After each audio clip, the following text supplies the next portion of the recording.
getting ready this intro. This is the last time.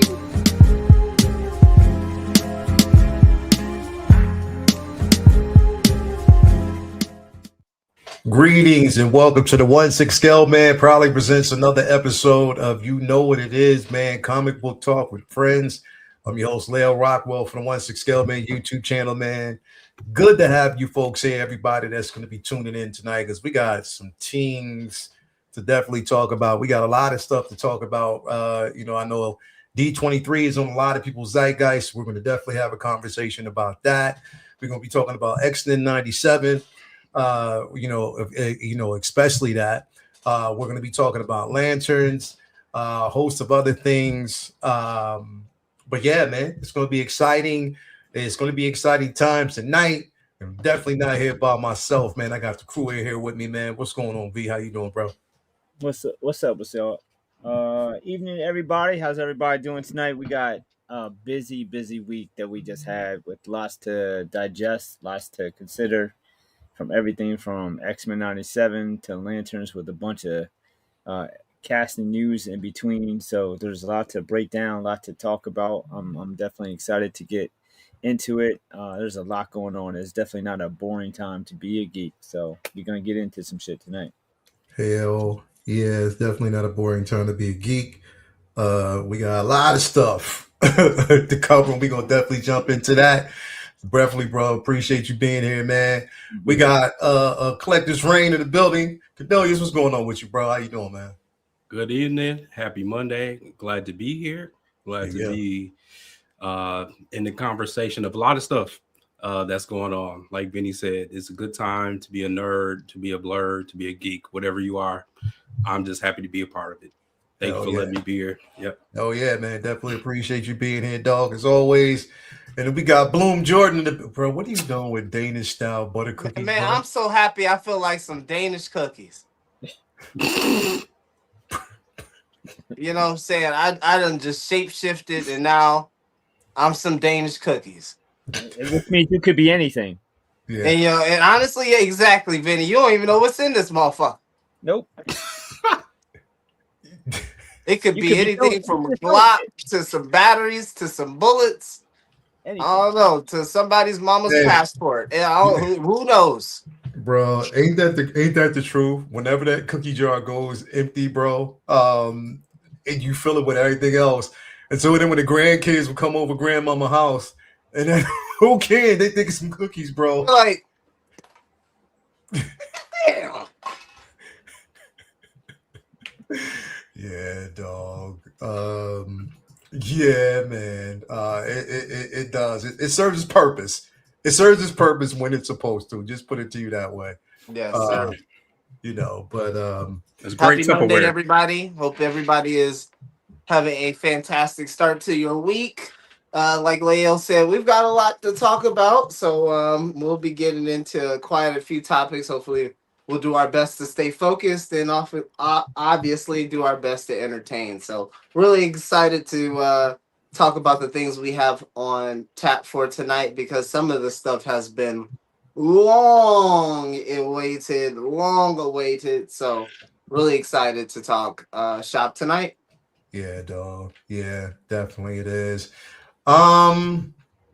It is, though, before we jump into that and then jump into everybody, jump into talking to everybody else and getting the goodness. So we got another person in the back. What up, Cameron? You see how this what up?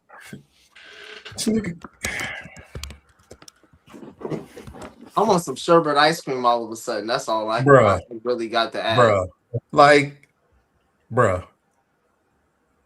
Damn. Bruh. It's Monday night. Monday night. Cornelius, like Monday nights, he come here jewelry down to the socks, bro. Polo, anything. You know what I mean? Like small stuff, man. I'm just chilling. Not you say it's small stuff, but did you ever watch You ever watch that dude on Instagram who impersonates Ryan Coogler? He puts tape around his mouth, around his lip. He puts tape around his mustache, and he imitates Ryan Coogler to a T. And the last thing he says is, "Ask Mike. Mike, no." Because that's what Ryan Coogler always says, right? So in that same vein, I want to ask Prop. Prop, no. Prop. Yo. This cat come in here every week, down to the nines, jewelry, polo, all that stuff, bro. He is the Tony Starks of the group, bro. Yeah. You know what I mean? No. If any one of us come out with the shiny armor, it's going to be him, bro. No. I mean, like, you know what I mean, bro? I'm from Jersey, bro. He couldn't even That's what wear we pink do. unless you were rich. Richard Cameron. No. It's not even, He's to the rich. I'm waiting for the flip phone. Where the flip phone? this ain't pink, bro. This ain't pink. Go ahead and tap your Hot chest pink. twice, man. Go ahead and tap that arc then, reactor, bro. What color is it then, No. bro? It's not pink. I got What a color pink. I is can it? show you a pink shirt. What color It's is like it? a What is that, salmon? It's like a faded fluorescent- orange. It's a faded orange. Sound like some rich people shit, bro. No. You start making up names for colors that exist already. Faded orange. See, Vinny had me. He had me as salmon. That shit is killing me right now. Yeah. Like, You look Salmon. dope though. You know bro, what I you mean? look That's rich. perfect. Like you You look look- rich in the motherfucker every week. You look well off. I receive it. I'll take it. I receive it. We about 30 seconds away from somebody saying buttercream. Let's Hey. go ahead. Let's continue. I'll take it. I got one more claim to go, so we'll see. Hey, I'm about to show y'all for the very first time. Come talk with friends. I'm giving you my impression of Jay. Here we go. No. Bling. No. No. Yeah, I mean. I don't have no clue what you're talking about, bro. No. I don't know what you're talking about. I don't know what you're talking about, bro. Listen, bro. I mean, I just got my G.I. Joe Tiger Stripe Joe in, bro. Like, That's it. Nah, he just be doing the Spice Adams. yeah, he did. I see you play. I see you out there on the link. Bling, Killing it. Look at Yeah, him. Look big. at the watch. bling. I'm on the walk. I'm just chilling on the walk. That's it. I'm just chilling, living life. Hey, you know what Spice Adams, bro? When he walks, did you ever see that Joe when he walks into the barbershop and he ain't got no haircut? And dude be talking to him, he be like, "Yo, man, what you want?" Thing like, dude be like, "What?" He be like, "Yo, I just." And then when he get his haircut, he be like, "What's going on, fam?" Yeah. That's Jay. Jay. That's Jay. That's about right. That's how Jay. It's about right, man. Yeah. What Prop go, man? Prop his probably is just dipped out. He just got back. The baby to finish my volleyball game, so he just got back. He thought he was gonna miss it. Oh, for real. Yeah, he just got that like. He'll be in here in just in a few seconds. Before we dip in, and like I wanted to do this real quick, man. On a much somber note. I mean, if we, you got to do it, man. I mean, definitely got to pay our respects to Hayden Panettiere. 1989 to 2026, bro. Like I could not believe last night when it came across. I was like, nah, this can't be real, bro. Yeah. It definitely can't. Yo, this is like 2 weeks after she put Hollywood on blast. 2 weeks after. Crazy. On blast, and she released her book. She was on the Jay Shetty show, bro. Yeah. And she had just definitely released a book. And she had her own demons, her own things that she was dealing with, but partly because of what was going on with her in Hollywood and the things that she was actually introduced to. And bro, for her to bro, like it's really sad. Like that's really sad. I mean, we know her from, bro. For me, mostly it's from Heroes. The cheerleader, man. Cheerleader, bro. Save the cheerleader, save the world, bro. One of the first season was absolutely fantastic, bro. The first season was everything, man. I absolutely loved that show, man. But just to hear this, oh man, like it's rough. Like that definitely is rough. Such a young age, 36 years old, bro. You're a baby, man. 36. Yeah, bro. Yeah. Come on, She man. was doing it since she was a baby. She was in the Remember the Titans. Remember the Titans too, Remember the bro. Titans.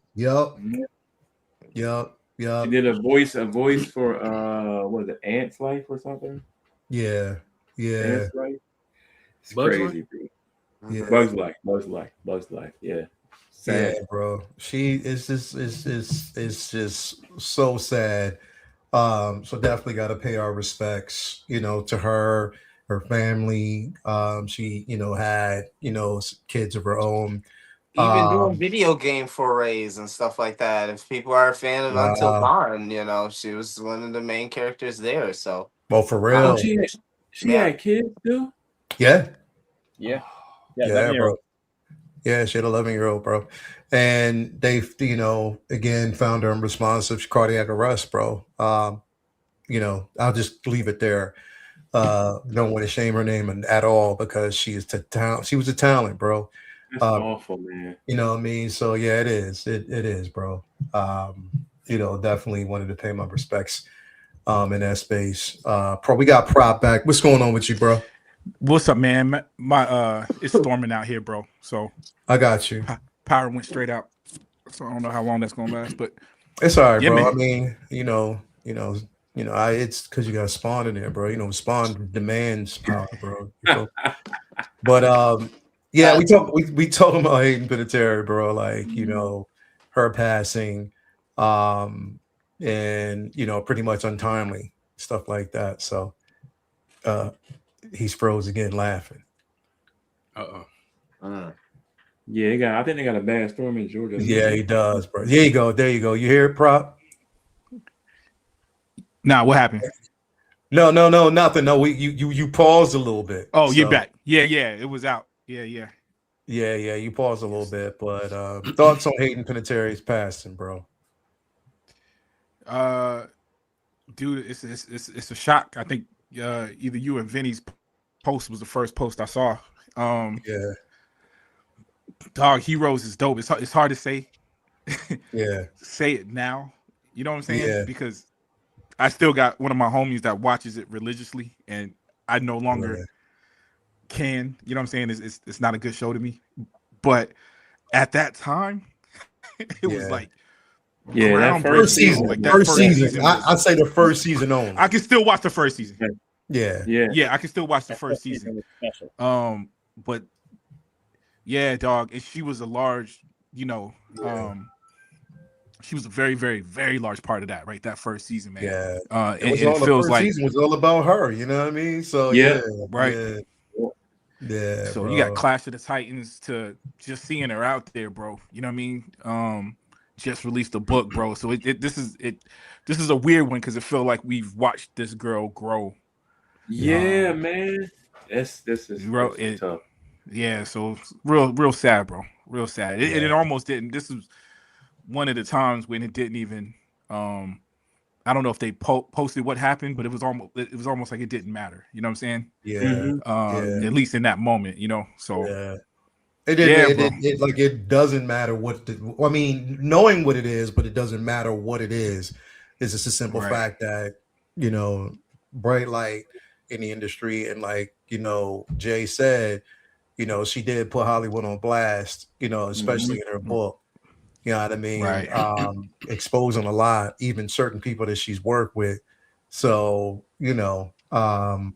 it's crazy. Like, I think she told a story how she, I heard this before. She was invited. She went on like a trip. It was like a yacht. Yeah. And did she remember that story? How she went on a yacht with a producer or? Yeah. So he was a very rich, powerful man. A very rich, powerful man had her on a yacht and I guess try some things, with her there. She was 14. Yeah, 14 years old. So that's absolutely insane, bro. Yeah, that's crazy.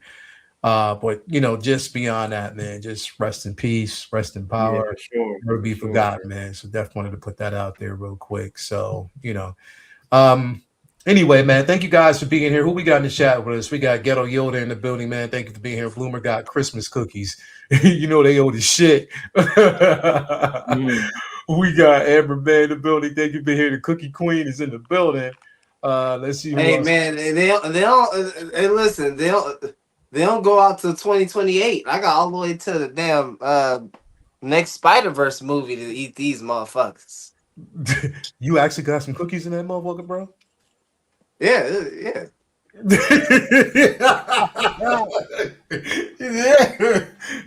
Hell yeah. You already know, man, but I appreciate it, man. Who else we got in the building? And guess who ain't getting none? Ghetto Yoda. Assistant to the regional Sith in the building. Thank you for being here, man. So we got a couple people before we actually dip in real quick. I want to get this out the way. Of course, paying homage to the places, of course, where we get these collectibles from. Starting up with my man Ray over there at Underground Figures. That's Underground Ray. No NRD. Shipping and handling is reasonable. Sign up for that newsletter so you're always up to date as to when your figures going to arrive, new figures being revealed. Also, he is an NR distributor, so hit him up. He'll definitely take care of you. Also, we want to give a shout out to Hawk Wars Toys, proud sponsor of everything that we got going on over at the Figure Flex Friday Facebook group and your one-stop shop for NR collectibles. Nice little care package, comic book stickers, figures, the works. Hit him up. He'll definitely take care of you. Brian Wong, we want to definitely give a shout out to Brian Wong over there at Manju Case, Manju Space at the Mono.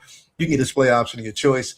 Hit him up, and he'll definitely take care of you. Also, Tina Cruz, El Deluvio over there on Facebook and Instagram, taking your figure experience from there to there. The Rudy Prowse. Hit her up, and she'll take care of you as she always does.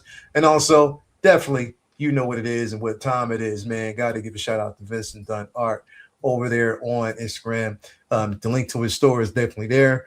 Go in there, get all the art pieces that you're looking for. Of course, you already know shop all original art, Marvel, DC, Star Wars, Harry Potter, Lord of the Rings, anime canvas, prints, vinyl art, reverse glass, comfort variant, stickers, horror, book pages, art, Doom, Game of Thrones, bargain bins, mirror art, sketch cards, original art, and he will try his hardest to get your ass to go to Great Adventure, which I politely bowed out from because I'm not going through that shit ever again. Thought I was, you thought you was gonna get me, dog. No, it didn't happen. Anyway, you want to let them know what else is going on, bro?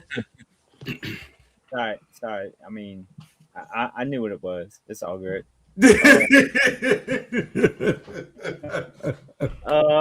Everything my good man Leo said, except for regular print 7x14s or buy two get one free at all times, as well as stickers. There'll be some new additions to the site coming soon. I have a con this weekend, Harrisburg Comic and Pop Con, so there'll be new pieces for that. And if you want to get any stuff, feel free to drop on by. Otherwise, that new stuff will be hitting the store ASAP. So appreciate the shout out, and hit the up at Vincent on Art and get some stuff for your walls. Appreciate it. Definitely, man. Appreciate that. Everybody's tuning in. I thought Renz was going to be here because, you know, he'd be waiting. Waiting. Pedro Lopez, definitely thank you for being here, man. And nice little tribute that I see there, man, because definitely she deserves it. So let's dive in, man, because we got some things to talk about. One of the things I want to talk about, of course, you already know, man, like such a good season. We didn't really get a chance to cover a lot with it. But we're going to talk about it now. X-Men 97 season 2 overall. Even okay, so here's the thing. Watching the entire season up until like the very end, it was hard for me to really notice a lot of changes between Bo DeMaio's style and what was introduced, if you know what I mean. Like, it was kind of hard for me to notice the changes because to me it was like almost seamless the whole way through. I was getting ready to say that. Yeah, like it just felt like it was seamless the whole way through. Like even some of the nods that we actually got, you know, they did focus, which I'm so glad that they focused heavily on X Factor. You know, the Apocalypse story was definitely good, but everything was just mainly seamless. Even like the season finale was super dope. And I absolutely love it. I liked it. I liked it, bro. I liked it. And I'm gonna tell you why I liked it, because I like how they leave us shrouded in a lot of mystery.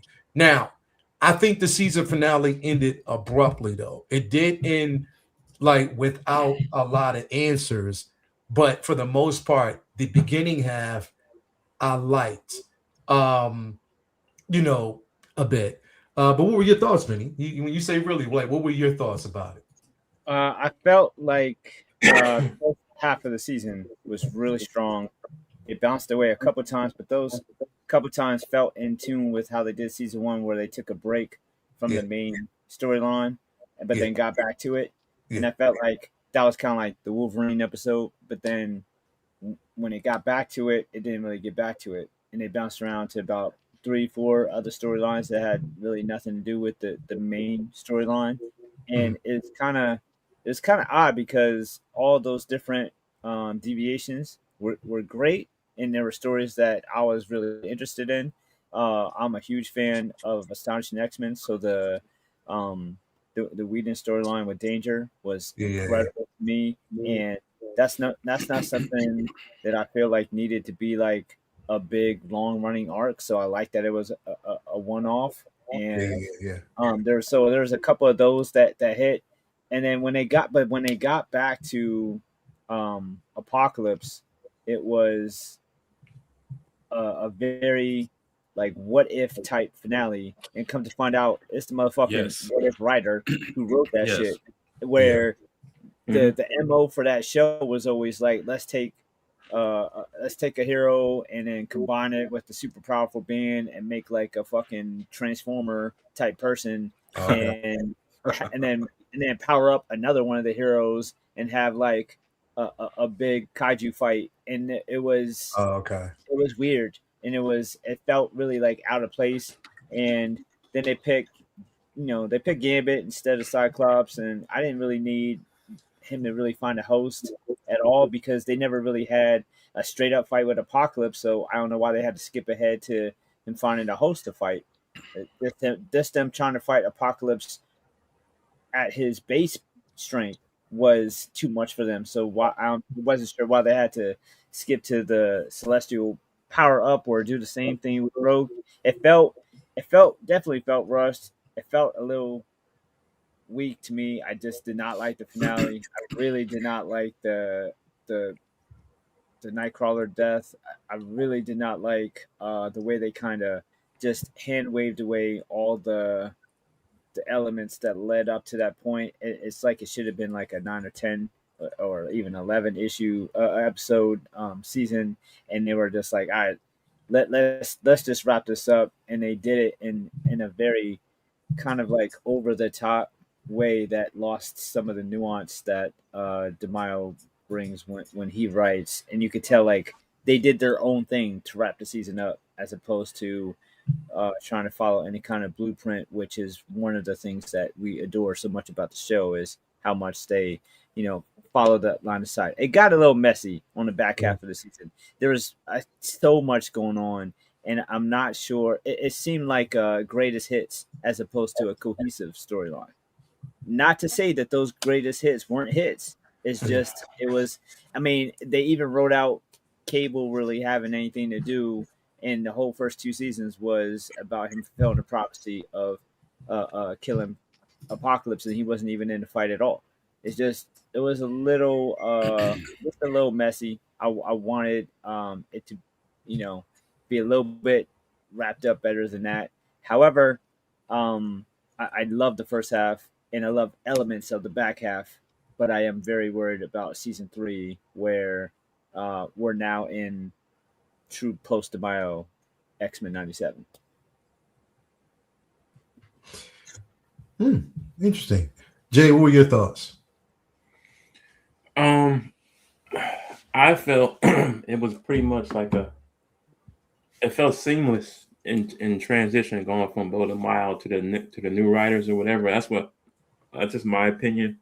I agree with Vinny. I didn't like the death at the end with Y'all go ahead and talk. I'll be right back. Go ahead and keep talking. Yeah, go ahead.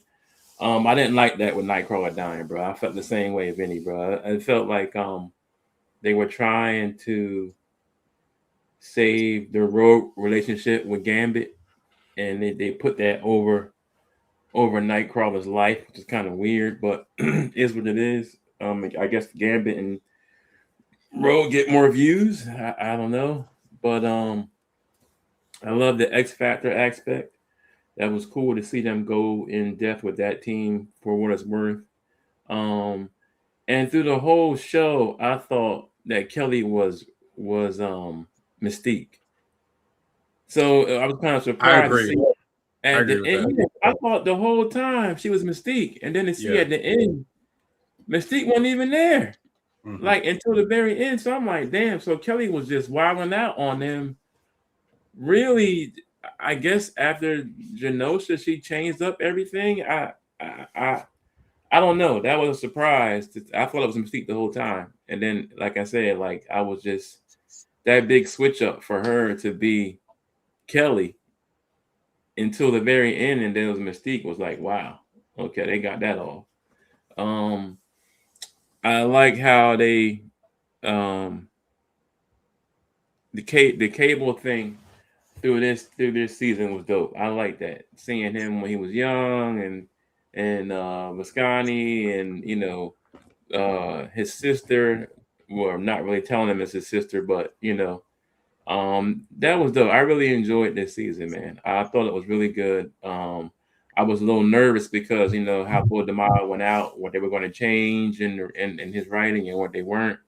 But now we're going to season 3, and now I'm really nervous because now we're in uncharted territories. Because this is life after Bo DeMille's gone. So we'll see what happens, and maybe we get Nightcrawler back. I mean, we got Remy back, but we knew we was going to get Remy back because he was one of the Horsemen in the comics anyway. So whatever, nobody was lost in the sauce on that. But it is the comics, and sometimes sometimes these guys really don't die. They bring him back for whatever reason. So I mean, he is sitting there with a Celestial, so anything can happen.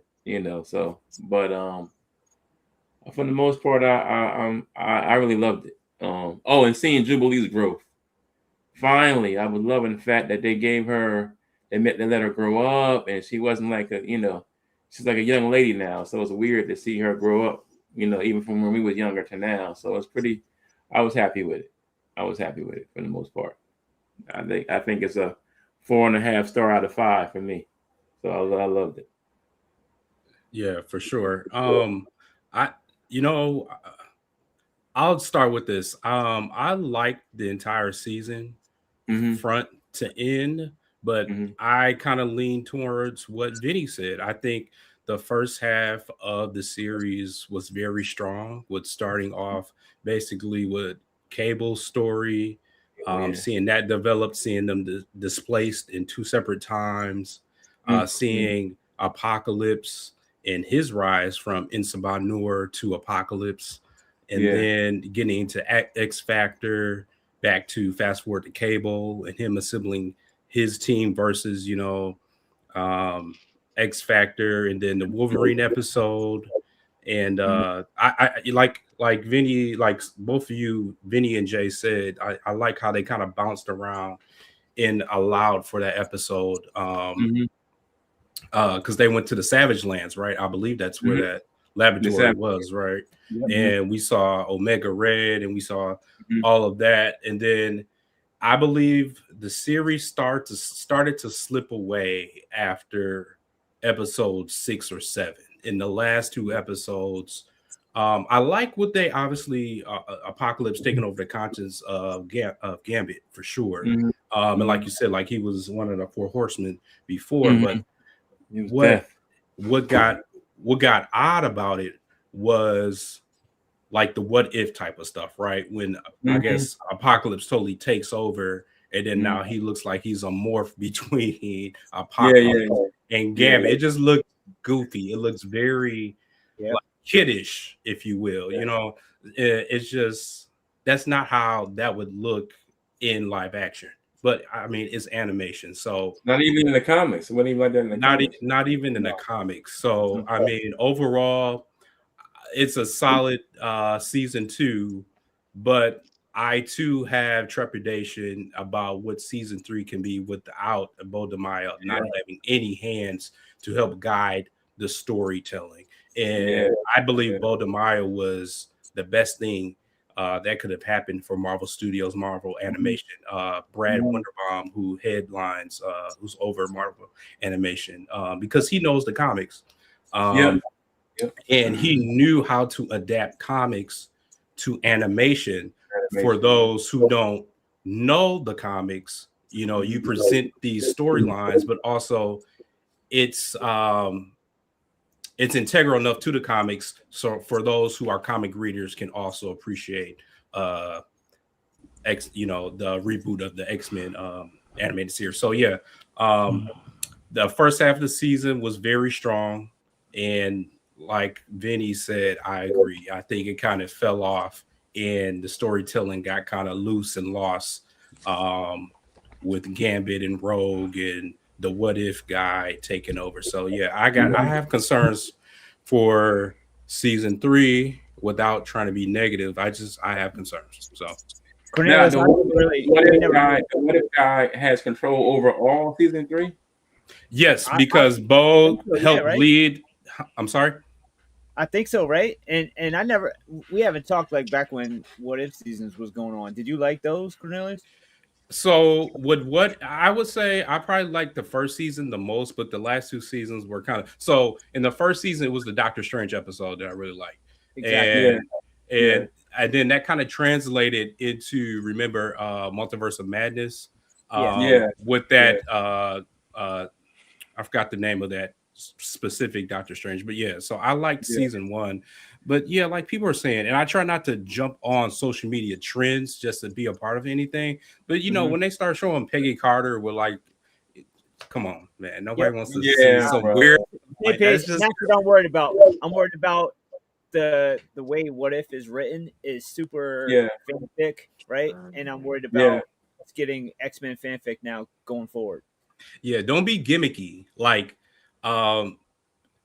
you can explore and take risks, but don't make this thing to what if. That's not what it should be. That's what I hated about the What If series too. The first season was the best. The other 2 were absolute garbage. But like, what kills me about the What If thing is they have a whole What If catalog from the comics they could use. Stories from all over the place, and they were all those comic book stories on the What If side are a million times better than the 3 seasons that they wrote. Well, the What If stories, they don't even have to use those What If stories, but the What If stories were always variations of stories that actually existed. But the What If show created their own universe timeline where everything was tied together, and that's not the fucking point of What If. So it's just like a separate show. It wasn't really What If. It was just like, what if it's like an alternate universe where everything's tied together, and the whole point seemed to be like, what if, and then just to get over certain, you know, characters and storylines that they kind of knew that wouldn't work in the main timeline. Like, so it's not like what if the other half snapped for Thanos. It's nothing that tied for shit that actually happened. It's just completely different. Right. I don't know why they don't. They had a whole archive of what if books. They different ideas they could have used. Anything was better than them last 2 seasons, man. Like it baffles me, bro. So it was like, yo, for this guy to be in charge of season 3, I ain't gonna lie, bro. I'm a little worried. Like, I thought season 2 was gonna be bad, but season 2 seemed seamless because Bo DeMaio had wrote it. You know what I'm saying? So it just, I don't know, bro. I'm worried about season 3, man. I think we're gonna have a fall off, and I hate to say it, but I think we might. What y'all think, Prop Bloom? Dude, I still got to finish the last episode, but I agree with y'all for the most part, bro. In fact, dude, I'm probably 2 or 3 episodes. It kind of lost me around the Gambit Apocalypse episode, whatever that was when he was fighting Professor X. Oh yeah, that was season. That was number 7 or number 8, I think it was. Yeah, right. And I'm saying that retrospectively. You know what I mean? I didn't watch that episode and was like, I'm out. I'm just now realizing, like, damn, dude, I ain't clicked it back on since then. Mhm. And there's a couple of earlier episodes. To be honest with you, I got to go back and watch. And I'm missing some. I enjoy watching it. You know what I'm saying? Mhm. Like Collector's Reign was saying, it's funny because he was describing this how it resonates with comic book fans. Like you're translating it to where you're making changes, Mhm. but to the average viewer, it's like really you're describing this X-Men cartoon because that's how I would describe the original cartoon when it came on. You know what I mean? There was stories that before I had seen on that cartoon before I read it, and if I was to describe the show, it sounds exactly like the comic book. You know what I'm saying? Yeah. But then you I read the think comic that's book, why it would so many actually of be us love different. But right, so I still feel that happening for the most part. You know what I mean? And maybe there's some stuff I'm not familiar with because I'm not familiar with the Gambit coming back to. I'm not familiar with that storyline at all, too. So some of Oh, it well, might just be yeah, the Horseman of Death. right. Yeah. I had Yeah, seen the yeah. cover. I seen, but I had never read the comic. So Oh, that. okay. So maybe I'm disconnected from. You know what I mean? But Well, they shortened it for the story, brother. That whole Gambit arc was way longer than what we got in right. the TV shows. Right. Well, Yeah. and like Vinny was saying too, I could feel again, you put it in the words, but I could feel even the episodes I enjoyed. Like I enjoyed the Wolverine, the Weapon X Yeah, episode. for sure. Mm-hmm. But even that episode felt like it was out of no, you know what I mean? Like when you said the greatest hits, that's what it felt like. You know what I mean? Like it just wasn't as connected as the last season was to me. You know what I'm saying? Did you feel that episode was too short? I definitely did, bro. That Wolverine episode. Yeah, I could have watched the whole movie of that. You know what I'm saying? And Yeah. that's a sad thing. I think we said it on the show before. The sad thing about a cartoon like this, well, Vinny, I think, said it. Yeah. The sad thing about watching this is the things that they get right. When they get it right, you feel like you're not going to see it in live action form. You know what I'm saying? Like, so there's a lot of that going on. There's a couple of things that's like, okay, that you could probably never do properly. You know what I'm saying? But I don't know, bro. Listen, son, I know we ain't talking about it, but I saw Spider-Man again today. Number 4, bro. Number 4, man. On my way to my daughter's volleyball. We tied up. I got there too early, bro. I was there 4 hours early. I'm like, yo, let me see what's playing at the movie theater. I know what's playing. Yeah. But it was so beautifully comic book. Yeah. That gives me hope for X-Men if they do it. I'm not sold on Doomsday yet. Just be honest with y'all. The trailers to me have been not good to me. Like the effects haven't been good. Yeah. But Spider-Man is like, bro, this is it. If we get an X-Men and we had an X-Men in Spider-Man, you know, so but anyways, man. So that's the only thing. This show was still dope. Oh, no. It's still dope. I am going to finish it. It's just my excitement level wasn't as, dude, I gotta watch it when it dropped. It kind of lost me maybe like 3 weeks ago. Yeah, but real quick because he wasn't here. Because Yeah. No, I was to say because he wasn't here last week. So like with Brand New Day. So is Tom Holland like your Spider-Man now, or has he always been like your Spider-Man? That's a hard question. So I'm gonna let y'all know. You guys probably got a hint of this. Y'all gonna get a hint of this, man. And it's not fair for me to say this. I'm a very indecisive person when it comes to geek stuff. And I'll get on the show, and every now and then you'll hear me say, this was better than that. I didn't love Fantastic Four as much as such and such.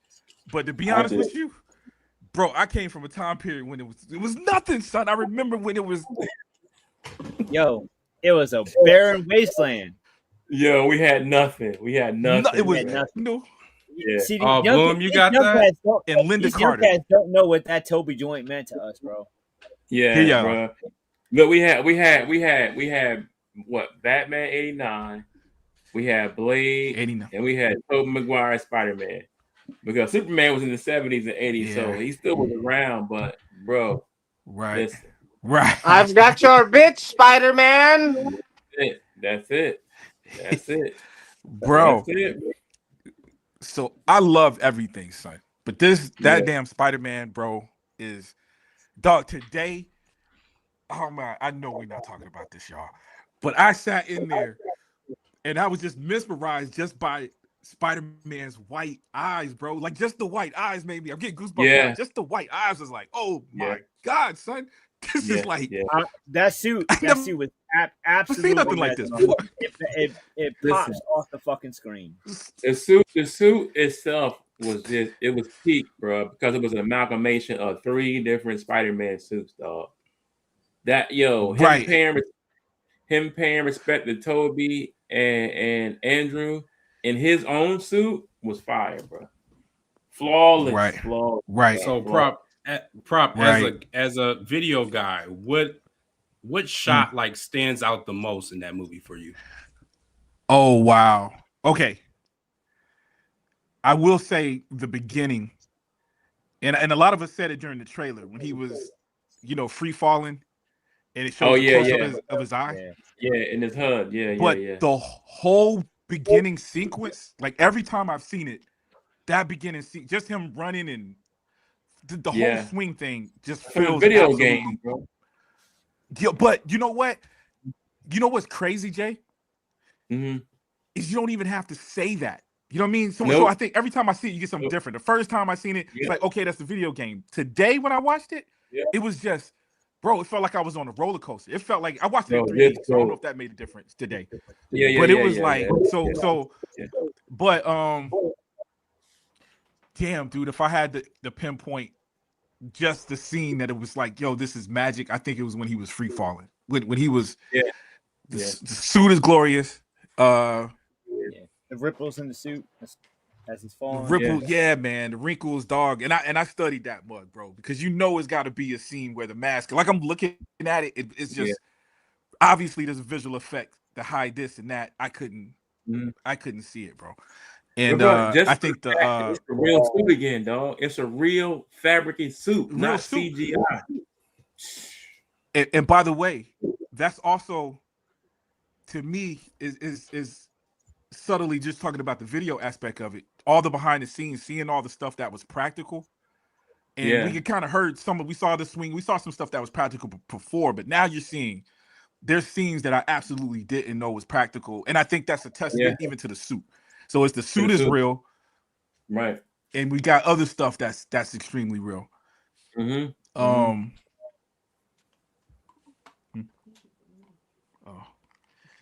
man. My bad. Wifey's looking for the dog. It's thunder and the dog disappears in the house. No. The dog is gone, bro. The dog is gone. Yeah, man. But anyway.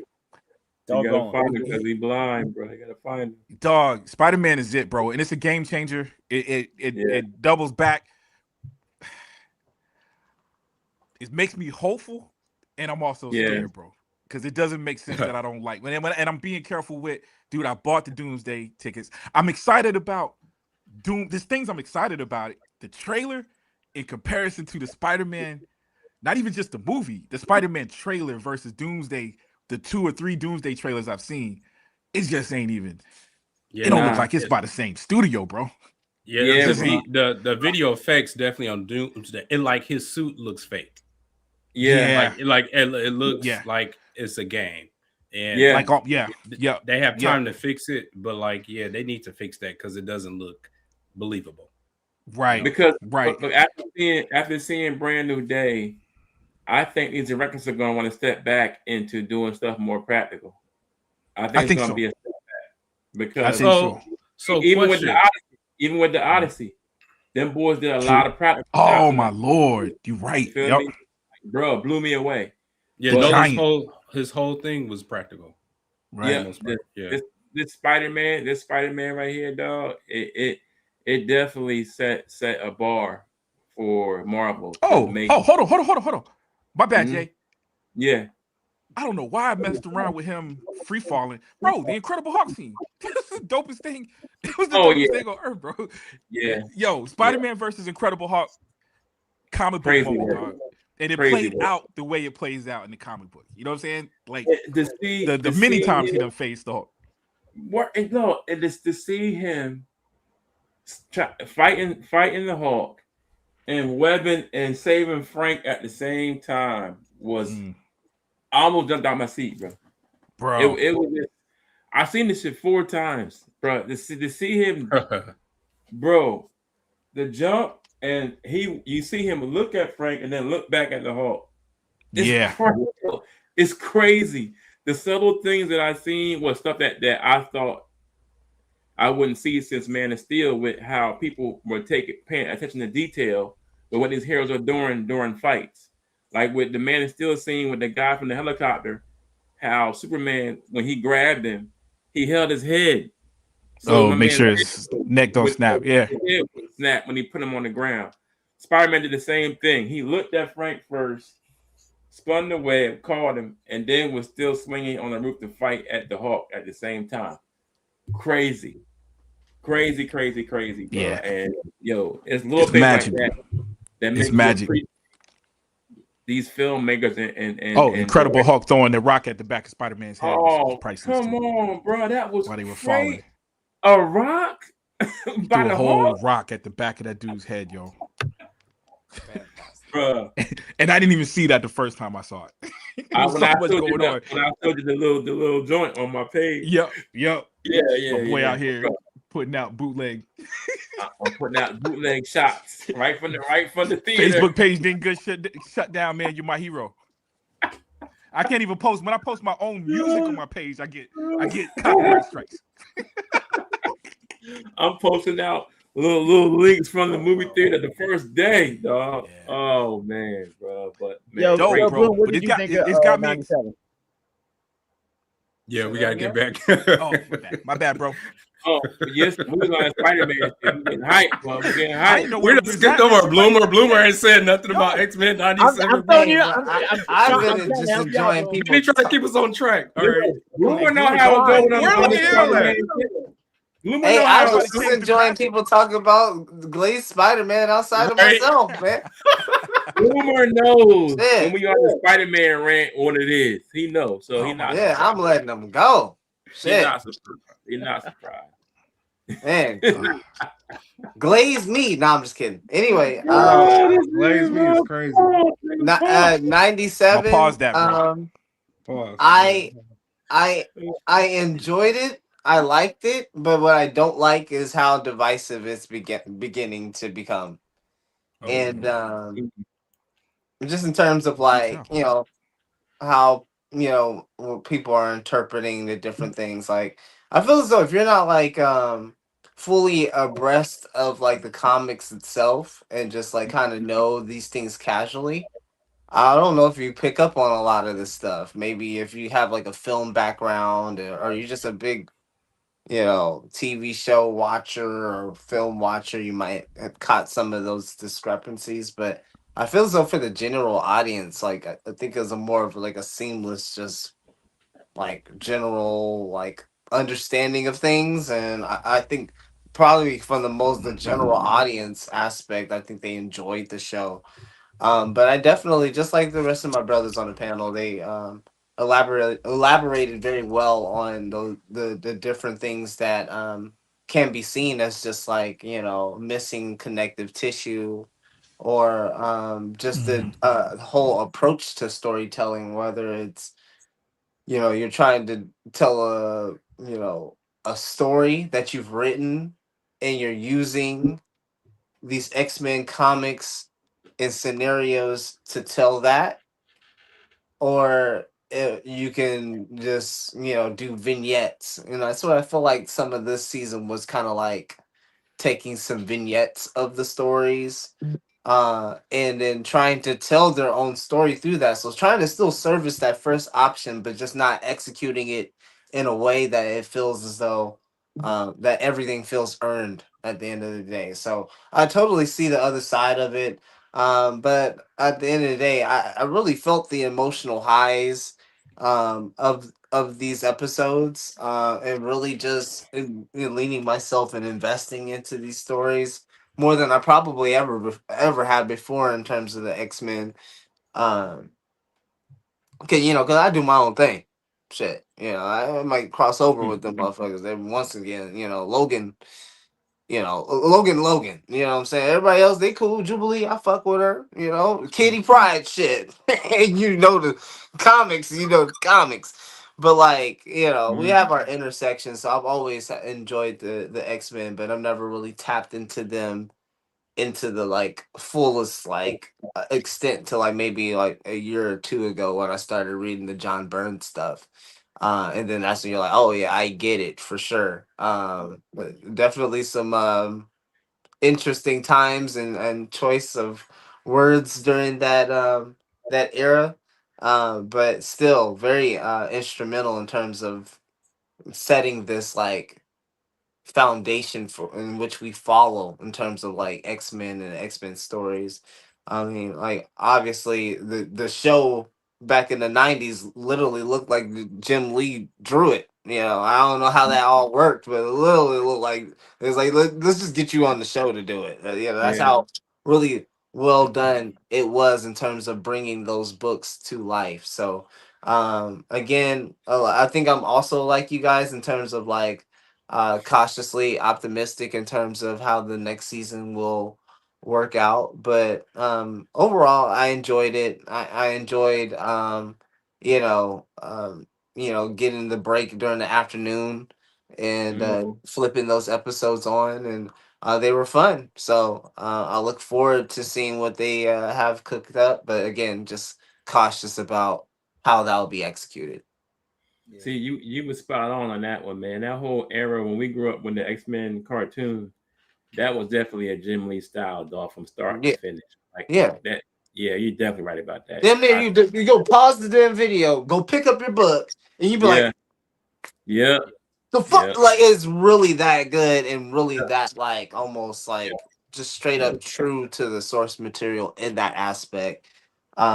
And I feel like that sometimes gets lost in the translation because like you have a crowd that just wants it one for one, and then you have the crowd that's like, no, like you can take creative liberties, but don't go too far. And I feel like that whole the cacophony of sounds that creates that the level of insecurity within the writer or insecurity within the writing room to the Yeah, point where they're not, again, we go back to that point of like being risk averse and taking chances. And I feel like the first season was like that, and then it feels like the second season there was a regress to that. It was like, oh no, let's give them more, let's give them Fatal Attraction, let's give them like sprinkles of Onslaught, let's give them the Horseman type stuff. And it's like, okay, cool, but like we didn't have to have it at this pace. It's still great. I still liked it personally, but it didn't have to happen at this pace. And we could like some of the stuff that happened this season could have happened next season, and I still yeah. and I still think that we would have enjoyed it all the same. Right. Yeah. I don't want They to. definitely could have stressed out Wolverine getting his shit back because he wasn't even. That's my problem. Yeah. Because you had. It's almost as if they rushed it because they needed him to be at a certain spot when they got to the end of the season, and he had nothing to do with that fight. Right. So you could have drug out him becoming more feral, more animalistic. Yeah. That's a whole that motherfucker didn't have his claws for years. For years, yeah. That was my whole thing. Not When claws, I adamantium. Yeah. And But I think the whole contextual backdrop to all of this is that when it comes to Disney Plus and it comes to those TV shows, there's a whole revamping, reworking that's happening over there, right?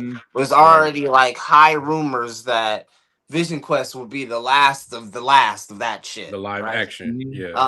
I even posited on this show that I feel as though that one thing that could have brought Disney Plus back at least in that aspect would have been like if there's just like legit like X-Men shows of like or like one shots of all of these X-Men characters. Bloom, we've talked about this for a long ass time, right? Like as they're talking and teasing and playing with the idea of drastically scaling back Disney Plus shows, which is insane because they still got to keep those subs. So how the fuck does that work? But you're coming up on X-Men where the most perfect layup right that they could do is do the Werewolf by Night type formats for for mutants that they don't have time to work into the shows. There's literally dozens of hundreds of mutants where we're not going to have time for and I may not show up for Iceman show, but I show up for a one shot. That's the thing. I don't need you don't. I don't want a whole spin-off movie. We don't need a whole spin-off show. Like we don't need a whole show. Like for instance, if they want to plug like fit Iceman into this scenario here, but they feel like his story is more interesting than with the time they'd have in the film. All right, so Yeah. I don't think a show will work, but a one shot sure as fuck would. Yeah, Now's the right. perfect time to be scaling up the shows at least in one shot capacities for the X-Men. Like Right. I couldn't think of a better introduction sure. for a lot of these characters Right. because you don't have the time for a movie, but the TV Yeah. show will be taking too much time. Give them one shots. That's what it's there You for. know Yeah. what the problem is that I don't think that decision has been made with that level of precision. I feel like old boy came back and just decided, yo, we're making too many shows. Y'all need to cut it down. I don't think he cares that one's successful but- and this one. I think the Wonder Man At a kind of corporate proved level, at a Yeah. corporate level, isn't that so short-sighted to be like it's one or the other instead of that. Mhm. finding a balance of like, you know what I mean? Like to come in and Yeah. say, oh, this is wrong because let's just kill it completely as opposed to let's fix it. It's so Yeah. reckless. It's so crazy.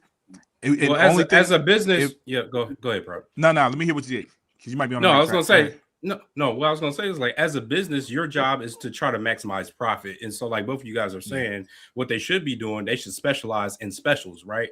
We see what they just did with the Punisher, right? People kind of liked it, right? But that was released strategically like weeks before Brand New Day to get people, thinking about the Punisher within Brand New Day. So why not give us 50 minutes of a backstory of a character so you don't have to necessarily put that in a film, and then that gets subscribers to your streaming service so people can get excited for the film. So yeah, that makes total sense. I mean, but remember Hulu's there as well. So I don't know if they're banking completely on Disney shows as much as I don't know. You don't think in my they opinion send some of this shit over to Hulu, right? Because a lot of people don't associate Hulu with Disney Plus, despite the fact that they pretty much own them. Right. Yeah. Right. That'll be but if you got, so I don't know. So do you still have to have separate? Because I got both subscriptions. So I know when I log on to Disney, my Hulu shows pop up. Like they package it, but that's a separate account. Like they package it, but that's still a separate thing. Like if you can just buy Disney Plus and not have Hulu. Right. And this is a great time to segue for Risky's internet movie service. You can get both of those apps for low, and I mean low, $3.99 per month. Just hit a brother up on Telegram and Cash App. Yeah, Bloomer just FaceTime you. Bloomer will watch it and FaceTime you. Can you give us that name again? What was it called? Don't get the man locked up. What was it called? Was it Frisky's? Risky's internet service. Risky's? Risky's. Yeah, Risky gonna FaceTime you to show you want to watch as you Okay, real quick. So going back to X-Men 97, what did you guys think about all the different outfits that they put the X-Men in throughout the series? I thought that was dope. Yeah, I thought it was dope. Okay. Yeah. Do you think it was too much switch up or like? Nah. I do think it was too much. No, it was a lot of fan service, felt gimmicky in a good way. I liked it. Yeah. It felt gimmicky, but I was in for it. Yeah. Okay. It's got me wondering. It got my mind thinking about how the movie costumes are gonna look. Yeah, I definitely wonder which way they're gonna go with that. Yeah, for sure. Yeah. Man, don't. Instead of getting mad about what I think we're not going to get because of X-Men 97, y'all think we're going to get Onslaught in season 3? Because they laid the groundwork for it. They set the table for Onslaught, but I'm gonna be real. Onslaught's a messy ass story. I want it. Bring it. I want it. Yeah, I mean, bring it. I want Magneto. One story that I actually think that is they could make better, because Onslaught was sloppy. Let's just say, put it nicely, the concept was cold, but it was sloppy. The way I looked at my Onslaught collection was I just stayed with the main line. I didn't do nothing outside of that. I just stayed with my horse blinders on with the main Onslaught line. It wasn't that all over the place to me because I just focused on just So the you didn't main get the line. Heroes Reborn books. No, not all. I just stayed mainly on because I wanted Magneto. I wanted that so bad. Yo, and then to do it right now with the teasers, I need that. I don't care how Yeah, sloppy it I is. think more realistically, it would be just kind of akin to what they've already done is to use that Mhm, storyline to further what they're doing. So I think mhm, in the service of what Vinny's point there initially is mhm. they could use that as a way to kind of recontextualize that story in a way that's more effective and more palatable. Yeah. But Vinny was saying you that Palatable You think and they bring in Frank? reconceptualize. That's comment. two big words. You, That was two of them in the same sentence, bro. Man, Prop just won't be out here. Not me, not me. No, I was kidding. you be wide ending so much, bro. Oh my god, yeah. Hey, you've been Y'all holding boys- that. Right, ending. Crazy. You've been holding boys, at it. You holding the N word down, dog. Oh yeah, Bloomer got the N word, bro. That's Bloomer, bro. That's his favorite word, dog. Two big words in the N word. Oh my god, yeah. What we Yeah, talking about? my Spider-Man favorite again? word is actually fuck. You know, the end it just comes out natural, but my favorite word is fuck. That's even worse, bro. Wow. I still love you, little bro. You crazy. When as y'all hell. come on the Prop Wiz, ain't no cussing allowed. Just want to let y'all know. Yeah. Yeah, I'm about to I get. cuss on y'all right. shows. No cussing on I mine. cuss on y'all. This the after dark. This is The after dark. Have a 2-minute delay. The comic book friends after dark. It's like that HBO Max Lanterns bullshit. Yeah, I'm gonna have that Risky's internet, so it'll be a Bleep 2-minute Wiz. delay. Bleep Wiz gonna lock it down. Bloom gonna be like the Boondocks. Nick. Yeah. Yeah, you just might as well just go ahead and censor me. Just have the little bar. Just let me go and just just fuck it. Or hell, you could do a custom thing and just have the thwip sound effect, just with Spider-Man shooting his web. And every time I curse, thwip. Just talk about that episode, bro. A week or two ago, bro. It's so funny, bro. The Boondocks are young. Boondocks, bro. Jesus Christ. Man, what else we got, man? We ain't Y'all transitioning. want We to still talk talking about X-Men? lanterns? We got Lanterns, that trash. Oh no. Oh, okay. No. Let's talk about D23. Let's go to X-Men. since we're already with X-Men. Yeah. Let's do that. Legato Yoda. Yo, how do you first? write that quick? Okay, let's do lanterns. Okay. No, we gonna do a Lanterns. Yeah, I now? still know y'all niggas. I'm just talking to my daughter, but yeah, y'all gonna talk about this right now. All right. Right now. How you gonna come on this throw stuff in some? All right, DC fans. How you? So I'll say this. I can start. I am not the biggest lanterns. I'm not that knowledgeable with lanterns. I just you're right. So I just know preliminary stuff. But for a first episode, I mean, okay, let me backtrack. When the trailers first came out, I thought the show was going to be complete trash because it looked dusty. The colors weren't there. It just was not attractive to me. But as the show, I guess, came on and progressed, it can I can see where even non-comic book fans or people who don't even know about lanterns at all can kind of get pulled into this show, right? Because of the setup.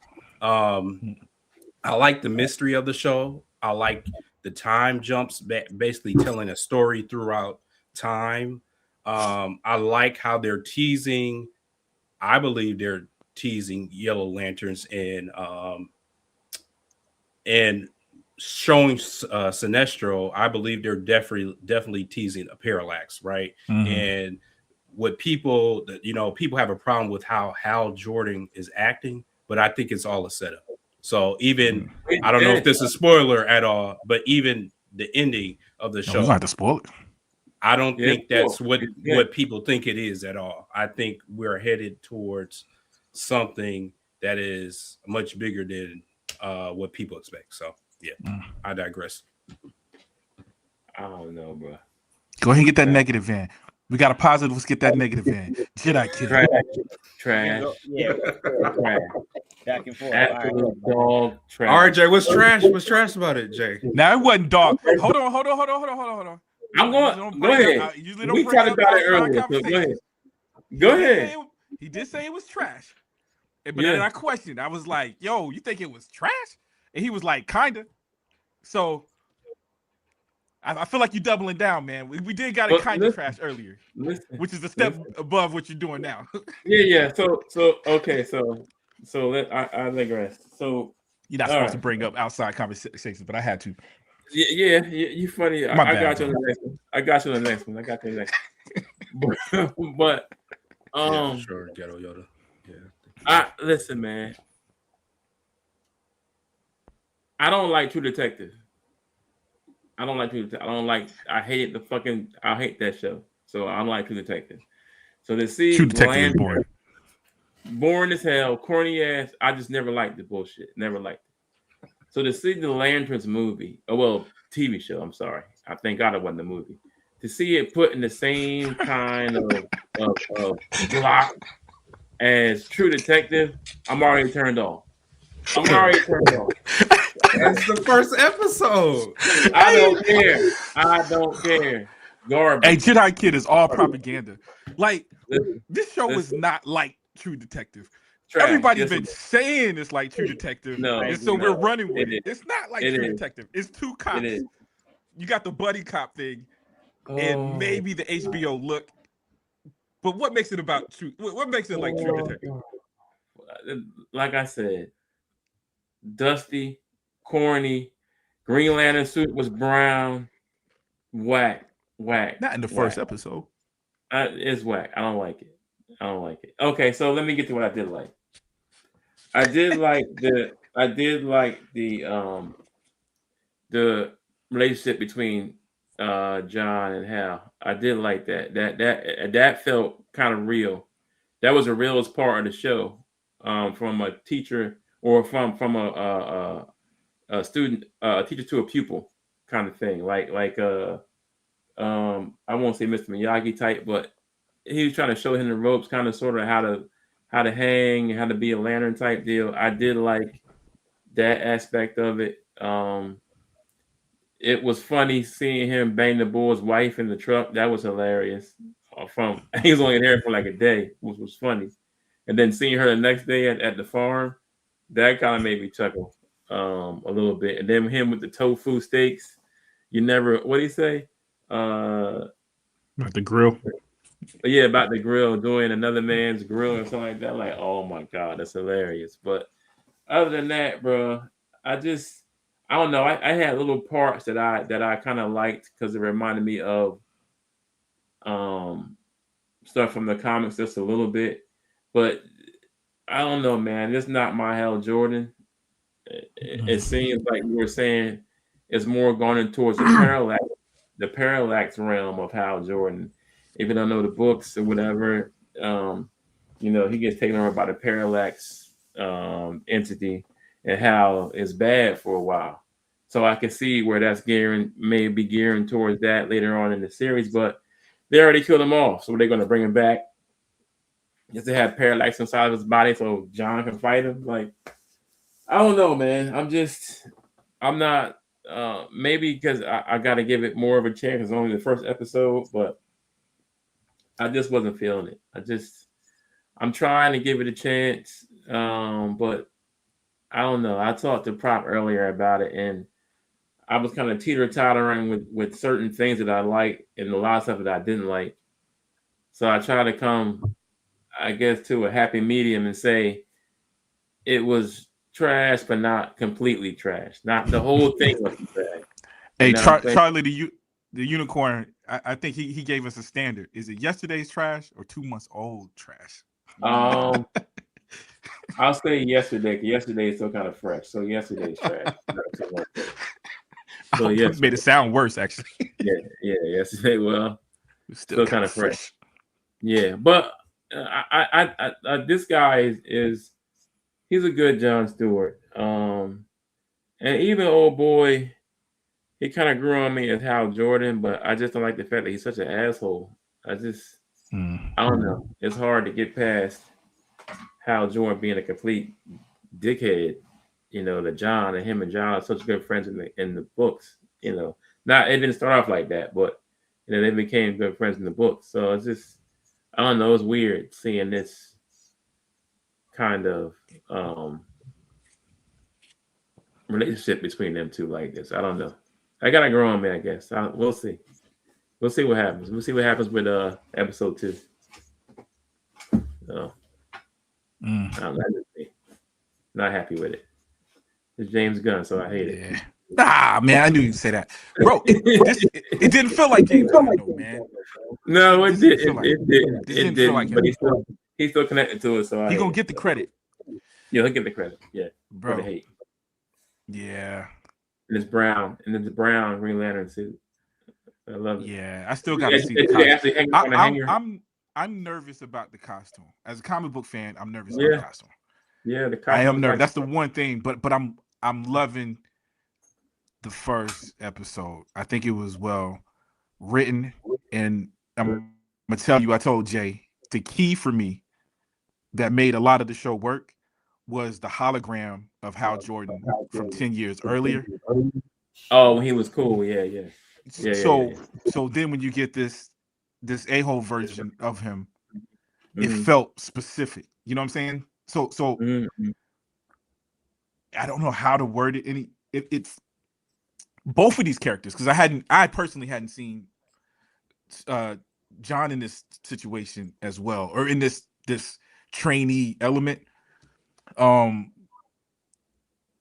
Made both of the characters feel fresh in a way that made it hard for me to compare it to the comic book in a good way. So when I say it was a key, they did something where they made the characters feel different, but they did it in a way where it forced me not to compare it, if that made sense. And I think it was the hologram is when it happened. When I saw the hologram and saw how different the hologram was to the current Hal Jordan, then it's like, okay, something happened. This dramatic, and 10 years is a nice period of time. That made everything else work for me in terms of the comparison. You know what I'm saying? And it's real hard for me to watch a show the way fandom is now. And every movie, every show. In fact, the first time I watched Fantastic Four, I think I judged it unfairly because I'm watching stuff that I used to just watch and love. I'm watching it. Oh my God, they're gonna hate that. That dude just saved a squirrel. Whew, they gonna hate that. That's a female. That's a main.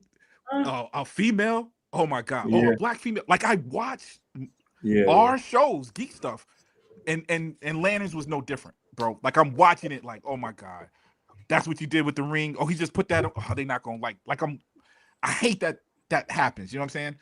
But I watched it again this afternoon. And just kind of just enjoy. I enjoyed it the first time, but then I was just, dude, I'm just gonna take it for just a piece of art, bro. And I thought it was well written. The weirdest part, the craziest thing, the most unrealistic, more unrealistic than people flying was and me and Jedi Kid talked. I played devil advocate when I talked to Jedi Kid about this. But when the father shot the apple over the boy's head. Oh hell no. You know what I mean? I was mad. I was pissed about that, though. He was shooting the fear out of him. But Come on. right. But at the same time, like, come on. Yo, I'm hoping we're missing something. Because We're I not. don't know that the father was doing that to all the other kids. Or was he doing it just to him? And if he was just, you think so? I think if he was just doing it to him, did he already know? Was he training him? Because his father was also had an interest in his training. You know what I'm saying? In terms of being a Lantern. So, but even that, even when I didn't like that, this when the father showed him love afterwards, which again tells a story. I don't know what the story is, but the fact that he shot that apple, right? That whole apple thing, and then showed affection afterwards, like how proud he was, it's something I'm not used to either. You know what I mean? I'm used to a black kid in the movie getting beat and there's an issue. I'm thinking Prince, Purple Rain kind of thing. You know what I'm saying? Oh, What was that movie? Was it Purple Rain? They don't know. They don't know about that Purple Rain shit. All right. Yeah.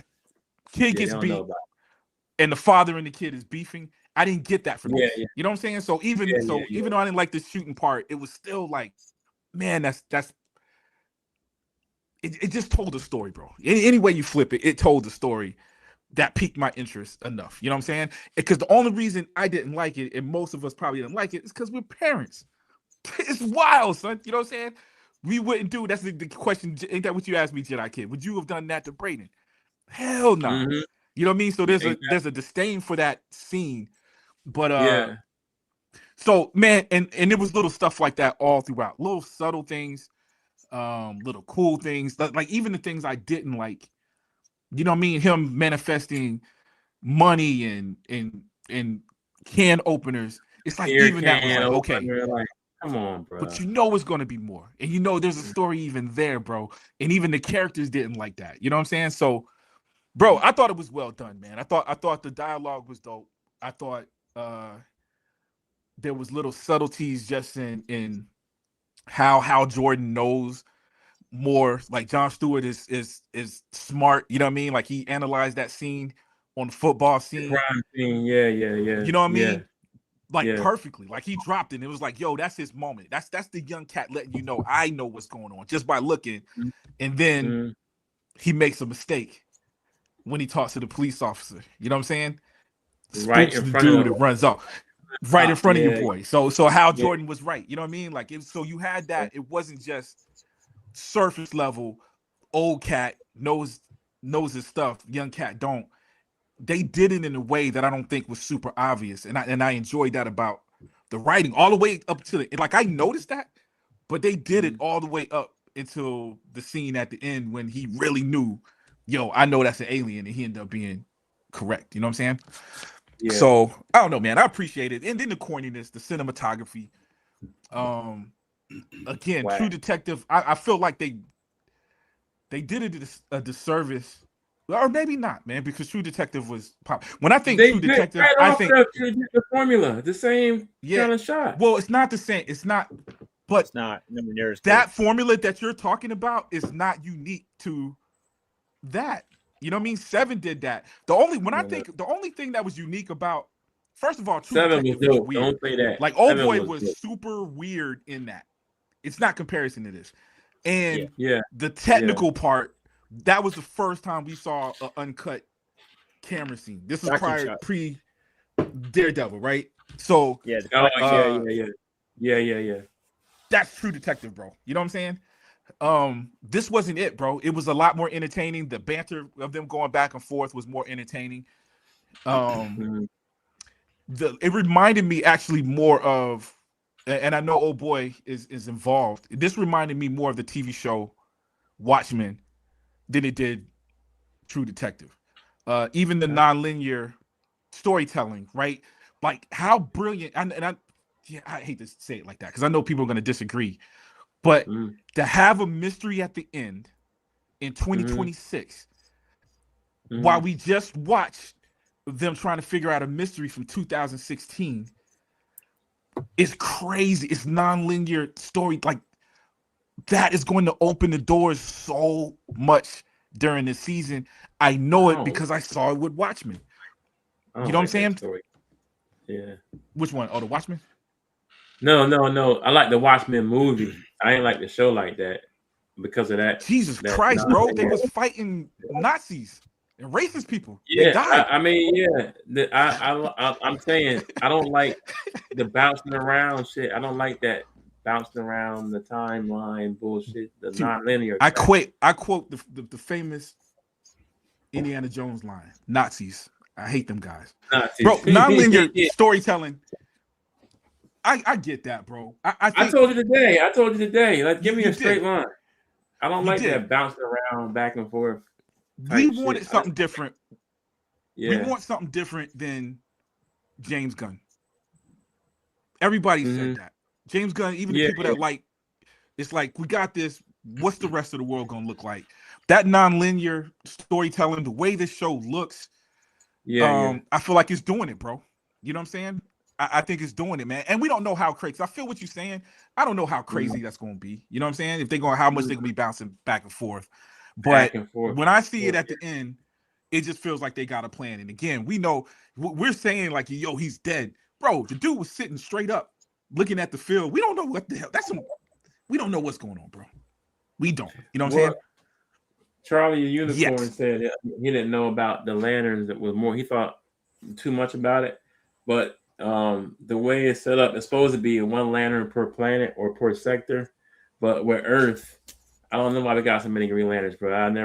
I love the books. I read them all the time, but you got Hal so Jordan much shit going on Earth. On Earth, that's probably why. Yeah, so many heroes, so many superpowered beings that one is not enough. I think Kyle Rayner, Guy Gardner. Mm-hmm. Yeah. So that's why it's got so many. Maybe that's. I never thought about that like that, really. So yeah. And I got a feeling they're gonna explain that too. It's one episode. I just feel like the episode was promising. You know what I'm saying? I do know that comic book fans. I'm just worried about comic book fans, bro. I feel like the average person is gonna watch it, feel it. I think it's gonna be a good show and that mystery is part of it. You know what I mean? So like even when you say, yo, I didn't like it, but just imagine the people who got hooked that's going to want to watch that next episode because of how it ended. And their relationship that you highlighted is the reason why the ending was so shocking. Because we done fell in love with these characters already. But I really want them to get away from that practical suit. I don't want a practical suit, man. The lantern suit is energy based.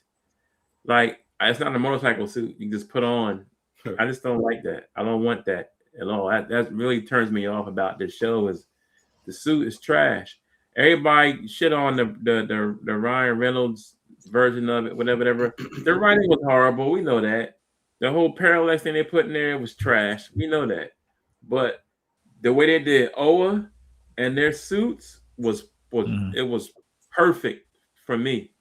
I mean, that's my favorite parts of that film was the Oa, the Oa background, the planet Oa, all the lanterns and the different suits, but it was all energy based, like in the comic. You know what I'm saying? I know that you had a practical suit in the 60s or whatever for like 5 minutes. Who gives a shit? Like the one that we know that we're used to is the energy based suit. I just want to see that at some point. You gotta throw that practical shit in the trash and get an energy based suit. It just looks more like a Green Lantern to me. You know what? I'll propose the thought that maybe that's a part of the storytelling as well. You know, what if that whole practical suit and not the energy based suit is a part of, what they're going to cover? Sounds like a budget decision to me. Well, definitely for sure. But if you're gonna make a budget decision, all that money you got, put it in the story, bro. Chris Nolan, for sure. I get it. I mean, I get it. They're doing a true detective thing. It's of all the superheroes in the world to ground Green Lantern is one of the fucking craziest choices to be a superhero. That's how I was thinking, bro. But they said that the whole season isn't going to be like that. The ring based off fucking emotions that was given to them by Little Blue Spaceman. It's fucking wild. But I am not against the concept of like Green Arrow with a true detective buddy cop story, because when John got the ring in the comics way back in the day, Hal was the one who suggested John be a Green Lantern as a backup because Guy Gardner was his backup, but Guy was hurt. So John got the ring and he like spent a day with them, and John was cocky and put a lot of like racial overtones in it because he used the, I'm not wearing a mask, I'm showing I'm black, I'm proud, and it was a very like Neil Adams like over black exploitation type show they ass type of shit, and it was very, very like strong and political at the time.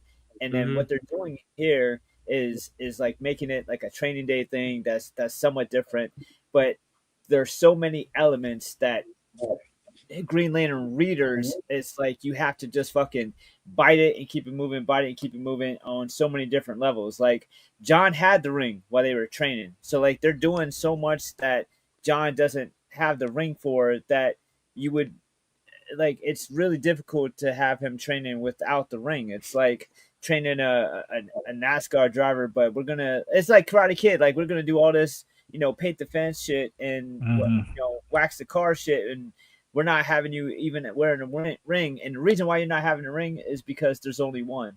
And from the, a reader who's been reading for a long ass fucking time, there's been multiple Green Lanterns. And for them not to have multiple rings to pretend like it's Highlander and there's only one fucking ring is super frustrating. And that's part of the story, right? Because Hal doesn't have his ring on at the end of the episode, which means it went to Guy. So it's 26 at it in that story, and Guy's in Green Lantern and Superman. So it's like, all right, so how long was Guy Green Lantern at that point? And then if Hal's ring went to Guy, which that means that John never got it, which means something must have really fucked up happened, and everybody must have gotten in trouble for them not to have had, for John not to be a Green Lantern right now, because that's 10 years after he was training to be a Green Lantern. This motherfucker still ain't got the ring, and who knows how long Hal lost the ring, how much time Hal lost the ring before then. Like it might have gotten taken from him, but all the lore is being chopped up and thrown away. And it's really, really like tricky to see what the fuck they're doing. And then the Parallax thing is something that's brought in a lot too. And I feel like, despite the fact that Parallax is something that was ancestral to the Lantern Corps, that is something that's really hard to just kind of fit in here too. And then you like Jay said, you lose the powered construct suits. You lose, and then you add new shit like Cloud with Hal's like, memory timestamp, and then Hal was able to tell him some shit that was going on current, despite the fact that he placed that message like years ago. I know it's like a AI type of thing, but it's a lot of fly by the seat of your pants type of things on the writing on this. I don't know that it really is so much a Green Lantern show. So much of the lore has been rewritten, and there's little things that fuck with me too, like Kyle is one of my favorites. Why the fuck you got John Stewart drawing faces and shit? Like that's part of Kyle's background. That's Kyle Rayner's thing, right? So like when he becomes Green Lantern, it's the constructs are so much more creative and intuitive and imaginative because he's an artist. This is somebody who was either an architect or marine. That's his two origins. Well, I think be drawing fucking people, and I know it's a little small grape, but that's like something really important to Kyle. And I know we may never get Kyle in this, but like, why throw that in there? Like, why take a big important piece of one of your other lanterns and make that something that they take the time to focus and show? And then you also have stuff like the sex scene. Like most kids can watch like foul language and violence, but they're decidedly making it so that they can't watch this by adding sex stuff in. Like trust me, I want to see. I'm always blaming shows for being too prudish in the year of our Lord 2026, but holy shit, that's an odd choice for And I agree. I have a statement and a question. So my statement is there's probably a reason why the show is just called Lanterns, right? Because I think we're going to cover more than just Green Lanterns. Sure. And I believe that's why we saw Sinestro, right away. Also, with the whole Parallax storytelling, again, I am not like an avid Lanterns reader. Yeah, isn't that where he gets infected with like a fear parasite, right? And so, when he's totally turned, he collects the rings of other lanterns. So maybe that can be what the ending is. The reason why people think that is because there's shades of that in this. Because to go back first, Parallax was like this ancient being that was a rival to the OA, like way back in the day. It infused with the lantern itself. That's why yellow is a weakness of the ring. And then Yeah. fast forward, it kind of was like not existent for like a long time. Mhm. And then in the famous, Emerald Dawn, I believe it was called Emerald Dawn, the Emerald storyline Dawn. of Emerald Dawn. how lost his father and was using the ring to make constructs of his father and have conversations with them, and he wasn't fighting villains as much. He was depressed, and he was using the ring as therapy. He was talking to his dad, and 08 Cass was basically like, yo, you were using this ring selfishly, so knock it off, or else we're gonna have to take it from you. And he was like, I like to see you try. And he went bad and started killing other members of other Lantern core. Corps. And every time he took them, he'd take the ring, and the more rings you got, the more power you got, and the more willpower you had. And basically, at first it was like, why does he go this far crazy? It was because eventually they revealed that Parallax had infested him. So you see shades of that with him doing very selfish stuff, like using the ring to like make counterfeit money, using the ring as a bottle. That's not the type. You're not really supposed to use it as selfishly. You're supposed to use it to be doing what you're, in the line of battle. And they kind of tease that a little bit. It's one of the things I kind of like, that they're scaling back on the grandioseness of the weapon, making it like a service weapon as opposed to something that you're nonstop using all the time. But it's like he's not even using it how you would think. Like the interrogation scene that everybody's like raving about, he didn't threaten violence. He didn't even use the ring on him. And this alien, who is intelligent enough to integrate with our people for God knows how long, let him just basically push him, pester him with just words, and just gave it up that he was an alien. Like, even if you thought it was weird that he was Nebraskan and wasn't racist, even if you thought it was weird, like, even though Hogwarts was a gotcha, whatever, he still could have just played it off like, all right, well, I don't hate Obama, so what? I don't know what Hogwarts is, so what?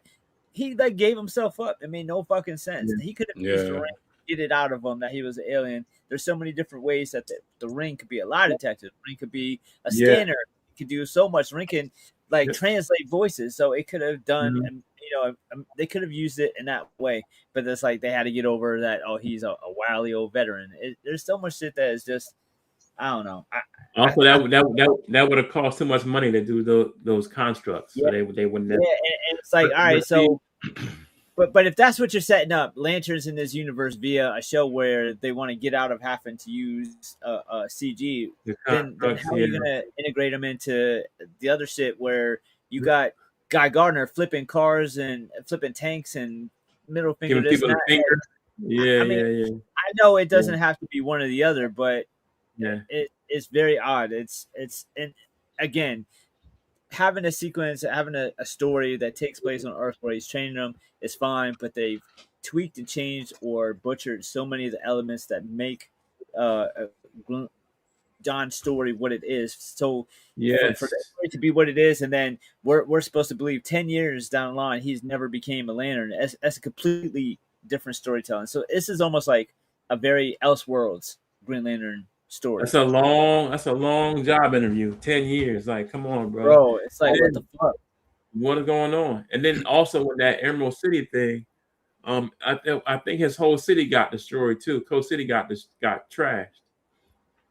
That was also Jared, another reason. It's funny how this is a show about giving our opinions about stuff that we watch. It's funny. Yeah, it is, bro. You know what it is, dog. And it's like I don't know, bro. I guess I'll give it another chance after maybe the second episode. But right now, I'm on the fence, man. So, Jay, it's safe to say that you are not a fan of the DCU. Oh, why are you doing that? Not the James Gunn. Hell no. It's all hot garbage. Don't let that man come in here and drop a grenade in the middle of the room, son. Oh, man. Dude. All hot garbage. It's all trash. But I'm not a fan. I like DCEU. This DCU shit is garbage. So I think Man of Tomorrow gonna be trash too. I don't care how many people you throw in. Too late. But here's the thing: they can't reboot again. So like I don't know what they're gonna do because that's why it's so frustrating. You cannot reboot for a third time. Like they're gonna do it. They're gonna do it. Not only that, dude, I hate that because I actually think Lantern's going to turn out all right. I hate that anything that comes out good is going to be tied to the failure. Meaning, DC? like you said, if we reboot, it's not going. It's everything is going to go. You know what I'm saying? Yeah. Yeah. Well, you can leave it in Elseworld. You got Elseworld on Batman. You got this guy's Batman. Not even in the same universe. Yeah, because Batman is performing at a different level than this universe. What you right? So the money spoke on that one. You know what I'm saying? Yeah, the money spoke on that one. So it was like. So then you make the mistake, and your second movie out the gate is Supergirl. Right. Well, he's not convinced that he made a mistake. When you hear him talk, that's your boy. Call him up. I tried to hit him up, bro. Telling me wrong. He don't. But yeah, I'm definitely excited for Batman too. The Batman is like critically acclaimed, but really box office wise, it only made like $100 million more than Superman, and right? Really made right around the same amount of money as like Man of Steel and other shit. Like it didn't make no Billy for him, and yet everybody has it up on his pedestal that like all this shit can go away. They still got the Batman, but really, that didn't make the kind of money for them that they're hoping this shit makes either. Well, correct. Well, but I think you're right. One, you got the seriousness of the people involved in the Batman, right? Because on the flip side, we saw Spider-Man 2 also made that kind of money.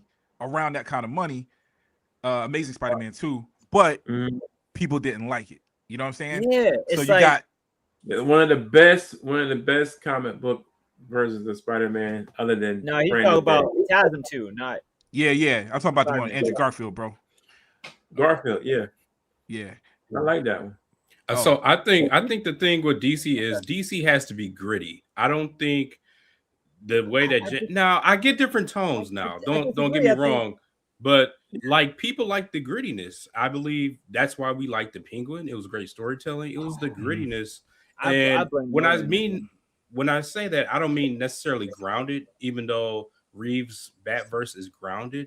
But if James Gunn's if his tonality was like more serious and not like just a joke all the time, I think it would have been received differently. Well, not only that, I was telling Jedi Kid this last week when we talked about it, because we always talking about this. I don't think we narrowed down James Gunn to the funny stuff. But Superman wasn't even on the level, film quality wise, wasn't on the level of even the Guardian movies, all three of them. You know what I mean? So it's like the humor.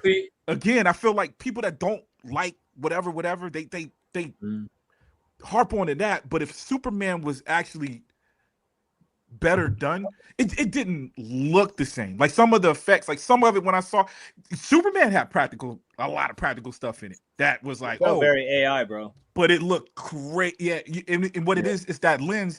Guardians 3 used it too. It's this lens that I ain't gonna go into the technical. It's a special lens that they've been using that looks it's wide angle. It just looks, to me, it's been looking cartoonish. You know what I'm saying? Yeah. And they had a couple of scenes in Guardians where they used it, but it worked. You know what I mean? Like when they were in that prison or whatever in the third one, it kind of just worked because that scene was silly. But I think that's why the third one's a hard rewatch for me. Right.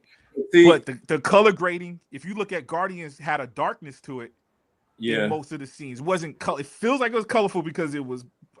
But bro, Groot was walking around with a dark beige red leather jacket and someone. Baby Groot was. You know what I mean? Like it was color. It had a darkness to the look of it that Superman just didn't have, bro. It just didn't look. As photorealistic, and I do feel like I'll say this, I love the Snyderverse as well. Again, what I said earlier, I love everything, bro. All of it is dope to me to an extent. So Snyderverse is dope too, but when compared to Marvel, even Iron Man 1 earlier effects, it's more photorealistic than anything DC had done. You know what I'm saying? Even Man is still was probably the closest. You know what I mean? But Man of Steel was doing this zoom. It didn't look as photorealistic as anything that Marvel was doing. And that holds true, and that still holds true. I would think that James Gunn, who's been at Marvel, moved to DC, and it's the same thing. You know what I mean? Again, Lanterns to me, that my enjoyment from the technical part of it was better. They even fixed that flying scene. That scene where he flew off. They changed that, sucked right? in the trick. They changed it, bro. It was the different angle, and it just looked better. You know what I'm saying? So at least they listened, or whatever the case may be. But again, it looks more photorealistic than Superman. And I'm not changing. I like the Superman movie. I'm not changing my mind about how I felt about that movie. But I have to be honest. Bro. It was lackluster. When I hear Vinny and Leo complain about it, that's what I heard from y'all, the complaint. It wasn't what it was supposed to be, and I knew that when I was watching it. You know what I'm saying? There was just scenes that I liked. I like where it was going. It reminded me of Christopher Reeve. I took the good, and I experienced it with my homies. You know what I'm saying? So I got 2 of my homies flew in to watch that movie. My son is there, so it was an experience for me as well that I took from that. But even when I walked out of there, I knew that joint wasn't as good as either one of the Guardians of the Galaxy movies. It wasn't as good as the first Guardians, or the last one. You know what I'm saying? The heart wasn't the same, bro. That whole black hole river thing. It's one of the worst visual effects I've ever seen in recent years, bro. You know what I'm saying? I don't know what that was. I don't. But Saved by Your Dog. I love it. Yeah, man. So I don't know, bro. I just hate that some of the good stuff is going to be connected to it. If they reboot that world, and Matt Reeves isn't doing anymore, he's not world building. I think the Batman is going to be good. His movies are good because that's what he's focused on. That dude ain't world building. You know what I mean? I saw what he did with the Planet of the Apes movies was freaking, because around the time he did the second one is when we found out that he was directing the one with Woody Harrelson in it. Was that the second or third one? Is when we found out Matt Reeves was doing Batman. And dude, I wasn't convinced at first until I watched the movies, bro. It's like this dude is brilliant behind the camera, and I do feel like he brought that to the Batman. We'll see. To Vinny's point, though, when they do green like those movies, to your point, with it just making that much, the expectation, just like Man of Steel, it's a good start. 600 million, I believe. Yeah. But the expectation when it makes that much, the expectation is we're going to make more with the next one. The $1 billion movies, we made $2 billion. It's okay if we make 1.2 billion on the next one. You know what I'm saying? When you're making 600 million, the expectation is to make more. You know what I'm saying? That's the reason why they didn't do it Amazing Spider-Man 3, because they got a feeling that this thing is getting worse. It didn't even make as much as the original. This isn't going to get better. You know what I mean? It looks like it's going to get worse. What were we talking about again? Man, who's running this show? We are the Lambda. The whole panel. Everybody's Lanter's opinion, but Bloomer. Bloomer don't care. He went to go eat some more cookies. And Leo wanted to talk about it, right? We gotta have D23. Yeah, I think Leo's in the back. I think the X-Men stuff. Hey, let me start this one, yo. This is the announcements, the X-Men announcements. Yeah. I'm gonna be honest with y'all. I don't care. I don't care, son. I don't. No, I don't care. I'm kind of. The only one I cared about was Storm. The black. You know what I was gonna say? I was gonna say black chick. I'm gonna say black chick because I don't know the chick's name, because I don't care, bro. But it's cool that she's black. not the black chick. It's cool. I'm glad that's, you know what I mean, they got a Storm that's black. It's BC. But She's not biracial this time. she's not No. biracial. He's black. You know That's what I Maya. No shade to biracials. No shade. Yo, to Halle Third time's the charge.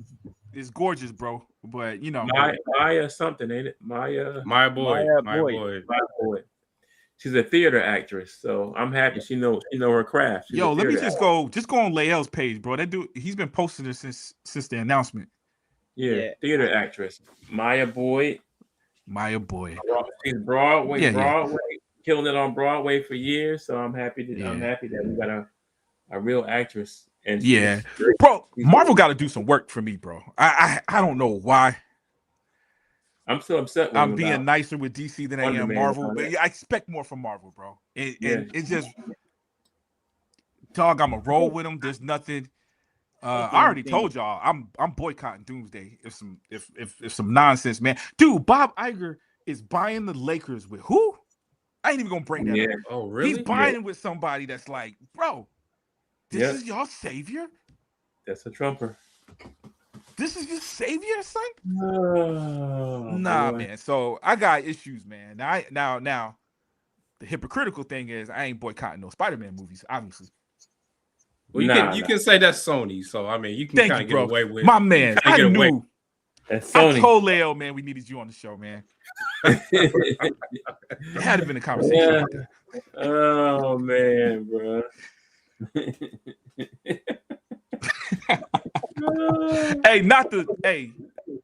Yeah. X-Men is cool though. I don't want to say I'm not hating on anybody that love it. It's just they're unknowns, and we haven't seen nothing.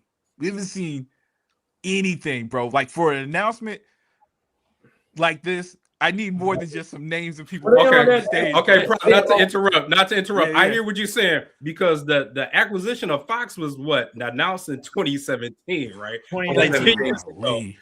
Okay, and then it actually happened like 2018, 2019. So I mean, it's been quite a while, and there's been rumors about why that was. I don't know. People are saying like there weren't contracts that weren't expired yet, so they technically couldn't hire. Oh, I didn't. Right. That's a rumor. I didn't know that. Right. I don't know that, but I heard that rumor. I never heard if it was official or not, but yeah, I guess that might have been part of it. I will say this. I was pleasantly surprised, obviously, by Maya Boyd. Had no idea who this young lady was. And then, like, within an hour or so of her being announced, her videos are everywhere. So it's crazy how her life is about to change just like that. When I went to her Instagram page initially, I think it had between like 50 or 60K followers. Now it's up over 100K followers. Right. So I'm happy that this unknown talent is going to get the opportunity to portray maybe Marvel's most prestige Black female character. Right. It's got to be Storm. So I'm happy for that and for her exposure. And so when it comes to the rest of the cast, I'm kind of like you. I'm not too excited. What I do like is that Emma Frost being cast early means that Emma Frost is probably going to be very important to storytelling within the X-Men universe moving forward. So that the thought of that is exciting to me. I don't know how they're going to build this team out. And I know Kevin Feige said that this is just the beginning, basically, that there's more castings to come. But I wonder where they're going. I think that Adam Driver being cast as Mr. Sinister over Magneto is a win. I like that. I think that, and maybe it's a one-off because how they do the contracts. Oh, let's talk about the contract. So obviously, because a lot of these actors are like in their early stages of in Hollywood, they're between 23 and about 26 for the most part, except for Samari Weaving and the actor that plays Professor X. I can't think his name off the top of my head, but it looks like Marvel Studios is going back to the early formula, which means they have a plan to flesh out the X-Men over the year. So it looks like it's cheap contracts because it's relatively unknown actors. And we're going to get these actors locked in long term. So I like that from a business standpoint. But I just hope that they can execute whatever they are trying to set out and do. But yeah, for the most part, I'm not that excited yet. Because Ghetto Yoda said the fact that they're unknowns is great to me. I do understand it.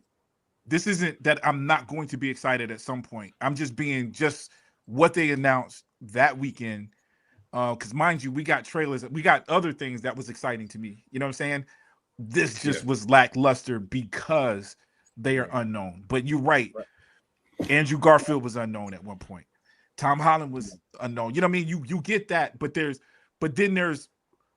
you get excited just even because the Spider-Man movie is being made, right? Yeah. Whereas in X-Men, which is probably doubling what you're saying, X-Men is in such a muddy place right now. Sorry, I had to talk my daughter off the ledge. She was about to quit this play, so sorry about that. Oh no! Yeah, I just had to talk her. She's hurt. Like a lot of it is because she's looking at the ticket sales. She's looking at all this stuff that's basically happening around her, and she's scared. Yeah, and that's just the way it is. When she's lead, so if she's a lead in the play, she gets scared and petrified. So I had to kind of talk her down. She's cool now. I was talking to her mom. We were all on conference, so she's all right. Oh, that's good stuff, bro. Man, parenting.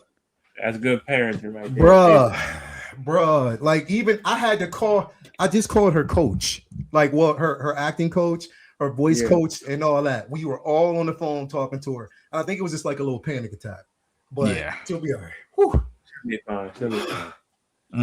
Whoa, they say balling, dog, bro. And they say black fathers don't do it. Yeah, right on top. That's what we do all the time. You just gotta shoot an apple off her head, so she ain't afraid no more. All right, so hold up.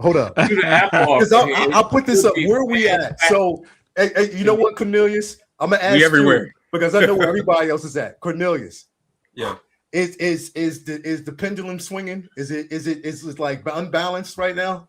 Yeah. I mean, about. You know who don't like it, you know who thinks it's trash, but I mean, well, we on D20, we on X-Men now, but we back. No, I want to go to Lanterns. I want to go to Lanterns. I'm just saying we were kind of split. You were split on this? I think so. Man, you knew we were split. Okay. Yo, Leo, listen, hold up. Just to give y'all a secret. Hold up. Leo posted. He want drama. He knew it. Listen. He want drama, bro. I don't want drama because here's the thing, bro. Because I knew, and here's the thing. Did y'all talk spoilers and shit already, right? Yeah, basically. Okay. Yeah. So I knew at the end of this, I knew that once this episode ended, I knew where it was going to go. But here's the thing. It's hard. And I'm saving, and I'm not even going to say shit. I'm saving everything that I want to say until the end of this fucking series. That makes sense. Because I can't go off of the first episode. I can't. Yeah. I can't go off it because here's what I will say. Despite if everybody thinks that this show is whatever, Aaron Pierre is acting his fucking ass off, bro. He is. To me, he's fucking Jon Stewart to me. He's fucking old ladies to you. Yeah, well, but what I'm saying is, I'm just getting beyond all that. All I'm saying is, I'm looking at the aspect from this individual. I'm just saying, I'm keeping it all the way stacked. This dude is showing up as Jon Stewart, so that's the only thing I can say, and that's the shout only out to light skinned Jon Stewart. And I'm gonna leave it there. Light-skinned Jon Stewart. Hey, bro, you get one dark skin, you got Storm. Listen. I'm gonna leave it there. And I'm gonna wait and have my comments about this show after the season's over because I can't right now. It's everywhere, and we don't know that. I don't know what they're trying to say and what the aspect of it is. I don't even know if the person that they're looking at right there in front of them is Hal Jordan. Exactly. I don't know. I can't say that that's him.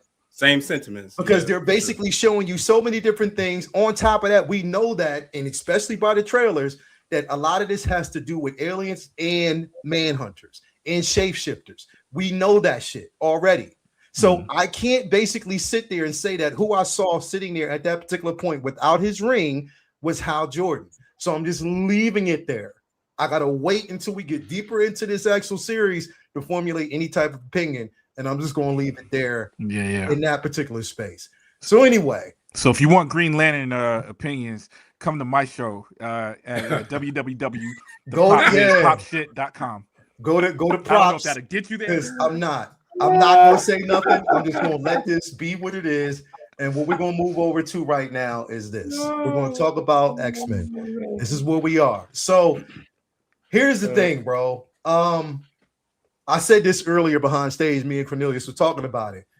I like the simple fact that with this and what they basically do is they take everybody's fucking theory on who's going to be what and they flip it upside down. Of course, there's going to be a lot of motherfuckers that's going to be butt ass hurt. Now, I was talking to Cornelius about this, and I'm not going to say who this person was, who this content creator was today, but they pissed me off. They pissed me the fuck off. Ooh, And it's not because they had anything to say bad about this person. It's just that they didn't say anything about her at all. They didn't even mention the simple fact that she was a cast fucking member at all. The black chick, man. The only thing that they talked about was Professor X. They talked about Everett. They talked about her. They didn't talk about anybody else. Nothing. They didn't. Weird. They didn't talk about nothing else. And I even put on it. I was like, so did y'all skip the conversation? I even reached out to one of my sources and the individual that was on it and said, yo, did he deliberately skip over her? What did he say, Leo? Deliberate? I didn't read the message yet. I wanted to know, but I was like, yo, because it was. And then when I put the message, because I don't normally comment under anybody else's shit, but when I put it there, a lot of people were asking the same thing. Like, oh yeah, I think he did. Oh yeah, and even some of the black folks that was like, yeah, he did. So it felt like it was fucking deliberate. Why is it because she doesn't have a name yet? Why is it because nobody knows? I thought that was the point, because he does make a point by telling people, hey, I like when they choose people who are under the radar. They choose people who aren't really, you know what I mean? They say that. She's not under the. She's a freaking on Broadway. That's huge, but that's because she's not a household right now. But ain't none of these, man. I don't know none of these people, bro. The redhead chick played on Stranger Things. I don't even know her. I can tell you her name. The chick from Rose from Obsession and Smallville. Obsession and Superman, the TV show. Bro, what you talking about? She's in the movie you just saw multiple times. Thanks for getting us to 2 billion, by the way. What are you talking about? Sadie Sink. Yeah. Not Sadie Sink. I'm talking about the one playing Rogue. She's from Obsession. and from the Superman TV show. She was Lana Lang's daughter. The girl from Obsession. It's the same chick. So I mean, she's been out in a couple of things already too. But Maya's been strictly freaking Broadway. You on Broadway? You gonna definitely be in Hollywood any day. And she's been on Broadway. She getting it for a minute. So for them to skip over her, that's messed up, because the girl got a name out there on Broadway. So, and she can sing her ass off. So it's what it is. She gonna blow up though. I already know. This one thing was put her on the map, and when the movie dropped, she's gonna have people mesmerized out there. But ain't nobody out there talking bad about her. So there's got to be something. But for the board not to acknowledge her, that's fucked up. Like, that's wow. I can see. See, black people can't be happy, bro. Yeah, I'm happy for Shorty. I'm happy for Shorty. Somebody's out there with you. You got somebody out there with their arms crossed, looking at the show, our show right now, saying these black bastards. We can't make them happy. But hold on. Not to interrupt nobody. You know what's crazy to me? What's crazy to me is sometimes we're our own worst enemy. People talking about she's not dark skinned. Look at her skin tone. She is not light skinned. People are saying she wasn't dark enough. They talk about her height. They talk about all this other shit. Yo, the thing is, I swear to God, bro. And I say this only from my perspective and how I fucking feel. Yeah. This is the worst fucking community I've ever been in. Dang. Yeah. Worse than the rap community? Yeah. Rap is worse, bro. No, it's not. There's nobody out because there. You know what? Because you know what? With rap, right you have now. so many different categories and so many things you need to pull from. So motherfuckers is gonna hate regardless. You're used to that. We've been used to that since the inception in 1973. So that shit don't matter to me, bro. It is what it is. with this shit and the nuances and the things that people pull from, and they are never fucking happy, bro. People say this because they want that. Oh, I want this person because I can't have this person. This person doesn't fit the role. Oh, she's dope. She was dope in fucking Obsession. Yo, I can see her in anything. And the minute that they basically say that she's rogue, oh, she don't fit the bill. Fuck that. I don't like her. Yo, this community is the absolute worst community on the face of this earth to me right now. And I say that as of right now because this shit is fucking sickening, bro. You can have your opinion and that's fine. If you don't like the person, if you don't think that they fit the bill, that's fine. But if you see some of the messages that they be putting under these motherfuckers, that shit is foul as fuck, bro. It is. And people don't like to call. There's two, you know what? Two things can exist, but it doesn't mean that you can't look at this thing and say, you know what? That's kind of fucked up the way you position yourself. The way you attack these individuals, that's kind of fucked up the way you literally position yourself. Because it's just not fucking fair. They obviously chose these motherfuckers because number one, the chemistry was there. Do people know what chemistry reading is? They know when basically they actually sit down and they have these individuals read against each other to see who fits. You can have a person who you want, but if they can't sit there, like, all right, let me give you an example. Give us an example. Whoever the fuck said that they want Jade Cargill as Storm needs to be shot. Who's that? Who's Jade Cargill? I don't know nobody. Yeah, look that up. You know Jade Cargill? Oh man. Oh, ooh, they need to be fucking shot. Show me a picture. Because she may look a certain way, but she can't fucking act. And I said it. Oh, she can't even act in wrestling. Unfortunately, in wrestling, bro. The motherfuckers say that they wanted her. Jade. Yeah. It's because basically that's the character that she portrays. But motherfuckers say that shit, bro. Don't turn it into what you hate. Now you want people assassinated for their character selection. Now, come on. Don't. Bro, Cargill has the look, but she can't act. She can't, bro. But motherfuckers want to say that, right? This is what they want basically, but this is what they want. Obviously, all right, people wanted who did they want? What's her name? I think Jamie. You put me on the girl from Kiki Sinners. I fell over with her like, I thought she looked really good. But here's the problem, and this is what I had to realize today. She's 28 years old. Oh, by the time they get finished with this movie, she'll be over 30 years old.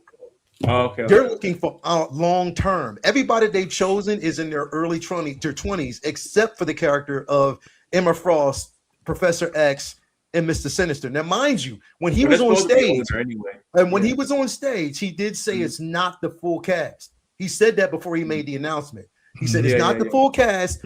These are the people. And the reason why D23 was held up until about 10:30 or 7:30 or 7:35 is because behind the scenes, they were still trying to get them damn contracts in order. They couldn't go on stage until people. They couldn't go on stage before they said anything, bro. The boy playing Beast is still holding out. He said, I guess for the contract to be done or the money or something. It's a lot of that. It's contracts and the simple fact, bro. But here's the thing: it's the contracts, but then also the simple fact that I'm sorry. He said in that particular moment, he didn't know that it was going to be for a certain amount of time, long term, of what they actually wanted. I'm like, how can you say that? You see these fucking movies. You know what they expect and what they want and what they signing these individuals for. This is basically who we got. And they're trying to build this shit up because this is the next phase that they're moving into after Doomsday. They're moving into this. So that's what I'm saying, bro. But here's the thing. I'm saying all this like it's something new when it's not. Because this is how the community reacts towards these things. They do. Maya Boyd she's theatrically trained. I'm sorry. On stage. So again, they're going after somebody who can embody. Now we don't know just because we don't know what she's capable of, and we've never seen her on or any type of film. You don't know how she read behind stage. I mean, behind the scenes. She probably killed it. Chemistry readings when they read against all these individuals, you don't know how they. You know what I mean? So that's what I'm saying, bro. Come on, man. Like, it's crazy. If you tell me that the chick from Obsession, based on what she did in that movie, Benny, have you seen it yet? Yeah, I've seen it. She got fucking range, bro. That's the best response, yo. She got range, and she has a lot of range. And when she can flip between 4 different personalities at once, there's a lot of range there, bro. He done talked you into not saying something negative. I feel the same. No, way, I just man. wasn't going to go on a tangent Okay. about it. I think it's a little Because every time overhyped, Leo but- says community is bad, I'll be like, yo, Black Dynamite. I'm part of the community. Bro. I think it's a little overhyped, but I like turning it. I mean, there is, look, canonically, Rogue's supposed to have cheeks, but other than that, I mean, she. Oh, Hey, they can put padding. They got padding. Bro, She got no. he cheeks. said she got a bad case of the ass. I just want to take a moment to say, whoever made this graphic, do they not realize Alex Ross has also painted Emma Frost? Yep. I didn't beat that. Yep. They put everybody there from Alex Ross except for the Emma Frost painting from Alex Ross. I don't know. They would probably just whatever. Cornelius, what you think about? I'm sorry. What do you think about this so far, bro? Yeah, so like you said, like I'm excited for Maya Boyd to come from theater, and like this is going to change her life moving forward. So I'm happy that she's getting this platform to basically live out her dream with this. As far as the rest of the casting, I like that Emma Frost with Samara Weaving looks like she's going to be integral moving forward with the X-Men. And also, just in short, I like that basically the entire cast is theatrically trained. So, I mean, that's going to do well, especially for what the X-Men are in comics and translating that to film. So I think all the dramatic acting, all of the, the story, I mean, is like, when you think of the X-Men, I kind of think of it as like young adult drama. And and I think that's exactly what we're going to get, especially with the casting. And I'm excited. In short, so you know what? It's crazy. I was thinking about it the other day. I don't know why I forgot to call you about it, but with the Rogue thing, right? She has to touch Captain Marvel. I don't know if they're gonna do that. I think Brie Larson's done. Yeah. Not that I want her to be done. Don't hear me. Don't hear me wrong. I agree. But I think basically, I don't know what her contract is. I think after the Marvels, I think she's basically done. Yeah, I can see that. Because that's where she got her flight. Well, a lot of her power from, but including the flight. The flight came from her touching Captain Marvel. So what are they gonna do? They gotta fix that. They're probably write that in some other kind of way, but she gotta touch Captain Marvel and get that power. Right. Well, again, I mean, and you guys already said it in some shape, form, or fashion. We don't know how the X-Men rollout is going to be, so we don't know. Are they already going to have the power? We don't know how they're going to be introduced into this world. You know what I'm saying? So we'll see. I don't know. I'll say that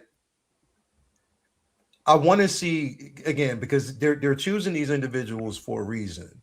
You know what I mean? Yeah. Like obviously they have a level of chemistry that they think they need to have. Even dude as Professor X.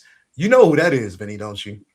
No, where is he from? He's the only casting that I'm kind of. Bro, you don't know who he's from? No, I don't know where he's from. You've seen him before. Because the first time I seen this dude was at your house. What was he in? He was in one of the horror films that you put up. Like you had or was doing Horror-thon. All right, I'm looking it up. I ain't research him. And I remember you saying, yo, this dude is gonna be something. Hey, is it true? Is that actor half black or like half Brazilian or something? I'm not sure. Xavier Cat? Yeah. Oh, he do like he mixed with something. I don't know. I'm surprised I haven't heard people complain about that. Oh, about Professor X looking like a Latino. Oh, you're right. Wow. They'll get around. They'll get around to it. Trust me. They'll get to it. The chick Probably because of he's literally from Connecticut. Yep. They'll He's get from to it. Connecticut. Okay. Who's They'll from get to Connecticut? Xavier. Christopher Abbott. Christopher Abbott, yeah. Chris Abbott. Do you don't know who he is, Vinny? He trying to find out. I don't know who this boy is. Oh, is it Possessor? I just know Sadie Sink and Maya. Remember that? Yeah, I remember Possessor. And he was in it. Yeah, that's right. It's been a minute. Yep. I don't know. It's weird with the young Professor X thing. Like I wasn't a fan of like the younger Professor X with like the Vaughn films, the First Class and the James McAvoy and all that. That was tough for me. I like I think that's a stretch, but we'll see what they do with it. I'm interested and excited for what they got going on. I do like that they got a young cast that they'll be able to lock down for a decent amount of time, and I do like everybody else is saying that there's a lot of theater chops in the mix. I like I like the fact that the fucking ball is moving for a change. I'm very interested and obviously nervous to see where they're going to go storyline wise, because there's so many X-Men stories that have already been told in mainstream media, between the countless live action films and the animation, and there's not a lot of the big blockbuster X-Men stories that are left untouched, and I don't want them to feel like they got to make up their own shit. So hopefully whatever they got going on is just as important writing wise as casting wise, because I think that if the writing's good, then the cast will fit in where they need to. Right. But I think apparently we're not supposed to give opinions here if they're negative, but I think the cast is. I wasn't here when that conversation. I'm trying to figure out what happened there. Like that was when we were. That was when we were criticizing what we didn't like about Lanterns, and we were saying what we did like about it, and what we didn't like about it. So, hey, when he says we, he means him and Jedi Kid.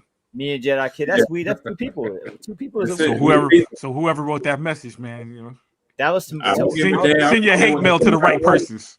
I don't care who said what in that damn chat.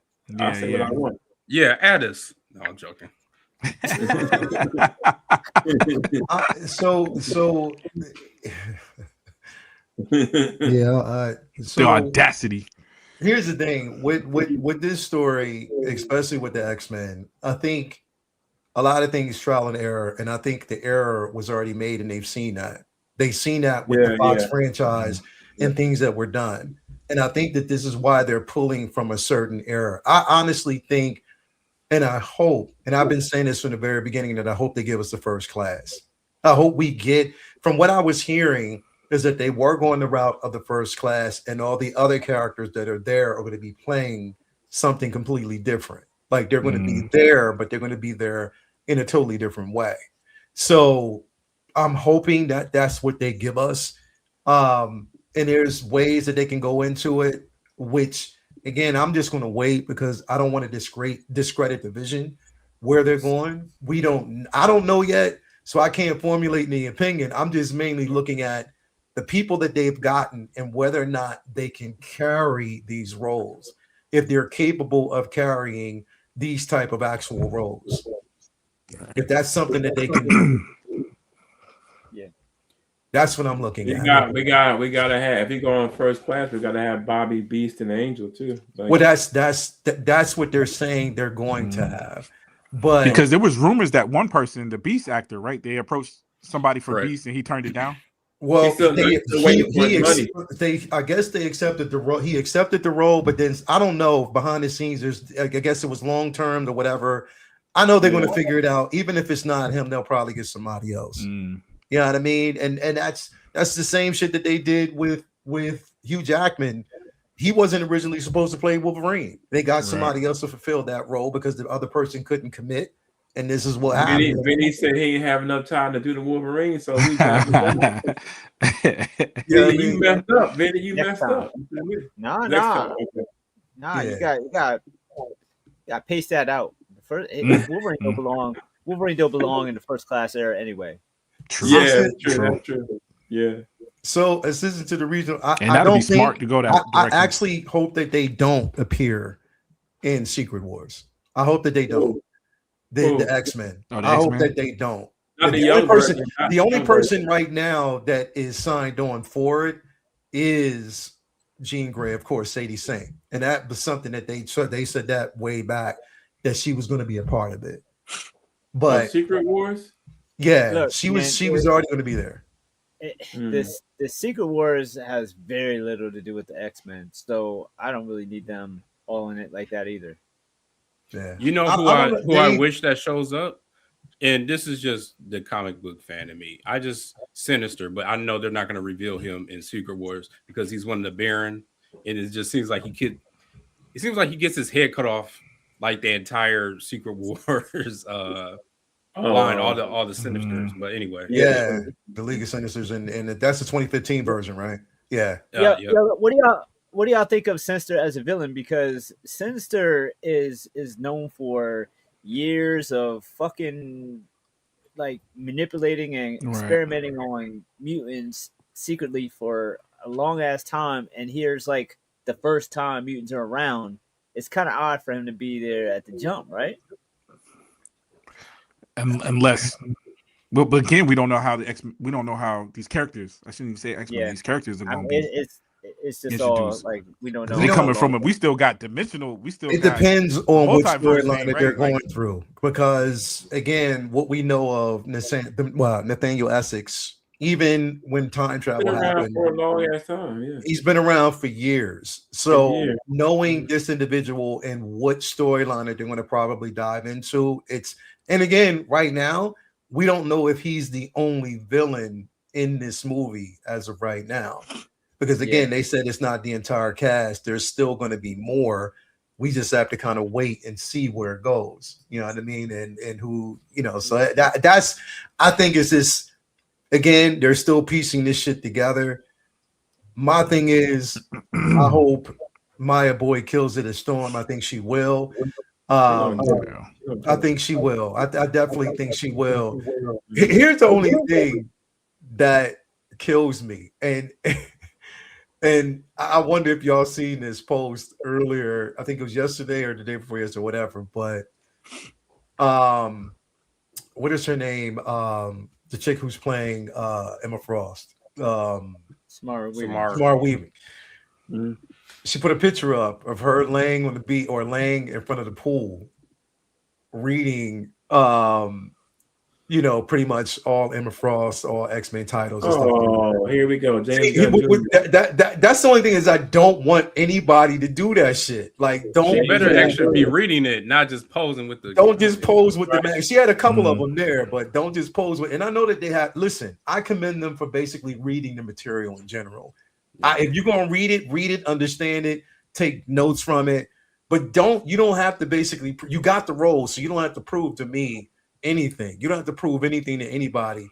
Just dive in, do your research. There's a lot of research out there. Plain and simple. The director should have y'all reading plain and simple. And I hope the director read these books as well, which I think he probably did. He did a damn good job. Damn, Benny. Yeah, niggas can't share opinions and niggas can't take photos of 2026 shit. I was about to say, bro, but you know what? But I feel you. It's not Leo's fault. It's not y'all's fault, right? It's the outcome of some of when it happens, because I'm thinking when you say that, it's like, bro, if Michael Keaton or Tim Burton, Tim Burton saying that he had got inspiration from The Killing Joke, I remember that being a big deal in one of those magazines about it. You know what I'm saying? So it's like crazy what we used to get excited for back then. Now it's like, I don't want that. I don't need it. But you know what, bro? Here's the thing. I get where it come from. I don't want to talk about this dude, bro, because I don't want to bring it up. I don't, because I don't want to talk about him in the most negative manner. It's just one man, bro. I know, one man, and I don't want to talk about him this way. But what I'm saying is, because he's not the only person that did it. Taika Waititi did the same shit and fucked it up. Yeah, and fucked Thor: Love and Thunder up. He was sitting there, had books and all this, had these, and fucked the whole storyline up.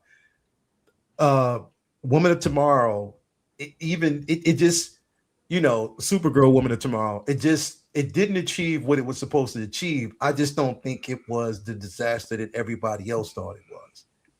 It wasn't the greatest, but it wasn't the disaster that I think everybody else thought it was. It was way better than Thor: Love and Thunder. I'm sorry, it was. And that's saying a lot. Oh no, But it was better. It was better. it was way better than that. But what I'm saying is, bro, like the problem It's is a little bar. it's here's the thing. There's one thing to read the material. It's another thing to understand the material. You can read it word for word and close the book and not understand shit. Well, let's take that though, because when you talk about the culture as being the worst community, in my opinion, my theory on that, and I've told Jay this with other stuff, my opinion, that comes based off how diverse, for better or worse, how diverse the community is. You know what I'm saying? My memory of He-Man is way different than a lot of, there can be a whole group of us that's got the same memory. And then there's someone else that the same age as me that was just like, yo, that was just some nonsense that came on. It just saw something or thought some Star Wars. Lightsabers are the coolest things on earth to me to this day. I've got a room full. I've got every lightsaber you can think of here in my studio. For somebody else gets excited when there's a TV show made that doesn't have any. They get excited because, oh, there's no lightsabers. Finally, a Star Wars show, or your favorite thing was Stormtroopers. Like Star Wars was so big, all of us took something different from it. You know what I'm saying? My history on it. I was telling, I think Jay as well. Man, there was a Star Wars encyclopedia when I was growing up that said that Darth Vader fell into a crater, and that's how he got burnt, and that's why he had to wear the suit. You know what I mean? Man, I'm arguing with somebody else from that same time period who read a book that said that such and such. So we all got different experiences, and even some of the things that we looked at that was exactly the same, we saw it differently. You know what I'm saying? Different vantage point. And so I feel like that doesn't excuse the toxicity. Don't get me wrong. But that's where it starts, when it's like we're not even on the same page with something that we might have read, where it's like, yo, you missed the point of the story. Nah, when I read it, this is just what I read it, is what I took for it. You know? And I like what you just now said, because all things are subjective and interpretive. Your interpretation of what you read might be completely different from the way I see it. That doesn't make any of us scholars and just complete gatekeepers of anything, just because nobody else sees it the way we do. Right. You know what I mean? Like I might draw something completely different from something that you read, but that doesn't give me the right to gatekeep, bro. And I think that there's a lot of maybe that's what I want to say. There's a lot of gatekeeping in this community. There's a lot of it, bro, for reasons that it shouldn't be, because we feel as though it's a validated reason for us to say, oh, this person doesn't fit this role because they can't pull this off based on what we read, or they need to adapt this story. Do you know how hard it is to adapt certain stories into live action, bro? Because it's not going to just be one film. It has to be adapted over time, because if you try to adapt a complete story into a film, you're going to lose a lot. They're going to cut shit. Right. And when they cut shit, we might think that what they're cutting is something extremely important. Yo, and you know what's crazy on that same thing too is, which is a good, it's again, the toxicity makes it bad, but the coolness that we're able to say something is cut out is because we're getting what we want more. Things are becoming more accurate, but bro, there's certain things that, like, yo, if Spider-Man was made when James Cameron did it, bro, ain't no telling what. Man, in fact, dude, there was a time that Spider-Man was made and he had organic, dude had webs coming out of his wrist. That happened, and we was cool with that.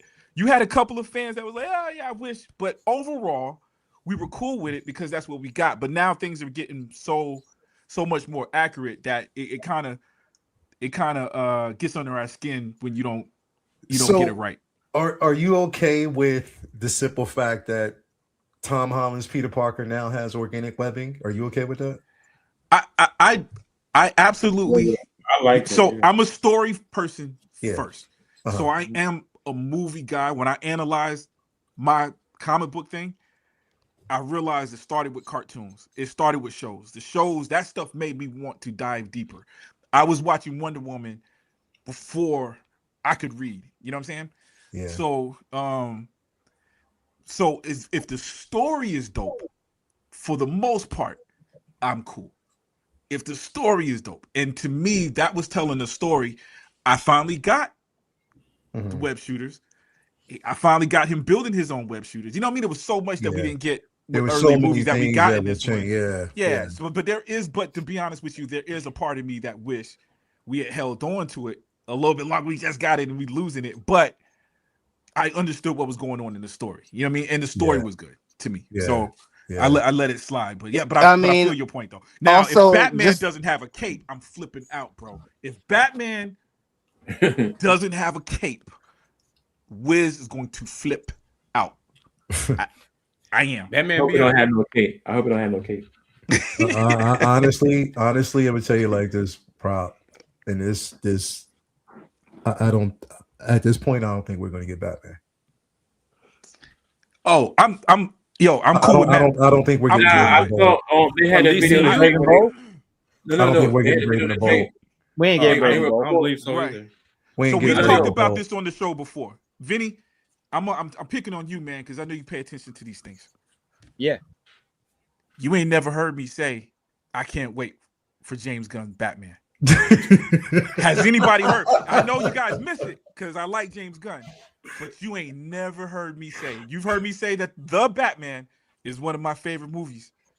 You ain't never heard me. I don't want nothing to interrupt what Matt Reeves is doing. I don't want nothing. So I don't even say nothing.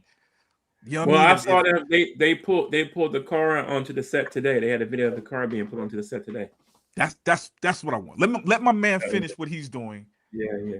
And then you can give me a Batman, but I have zero interest in what James Gunn would do with a bat. I just don't, bro. Like even when you guys talk about the Trinity, you got to start with the Trinity. Y'all notice I don't diss what you guys are saying because it makes sense because that's how it was introduced in the comic book. But I don't never say nothing because I don't want the Trinity first. I don't because I don't want him to do Batman right now, bro. So, are you saying that you don't want them to do Trinity because you don't want James Gunn to do the Trinity? Well, yes, because that's why I'm saying I think he's going to want to do Batman. I have a feeling that he's going to want to do Batman. Here's the thing, bro. And I thought I would never hear myself say that honestly I don't want them to do the Trinity right now because I don't think that it's in safe hands. I don't. Like I really don't, bro, because let me ask you a question, Prop. Like honestly, how do you feel? Now, I'm gonna let you. I'm gonna come back to you. I want you to hear me ask this other person question. I want to give you time to think about it. Cornelius, when you saw Superman the very first time, James Gunn Superman for the first time, what did you think? How did you feel? So I tried to go with an open mind because you don't know what to expect with James Gunn transitioning over to the DC. Yeah. And what I feel is he tried to give a contrast to what Zack Snyder did with the DCEU.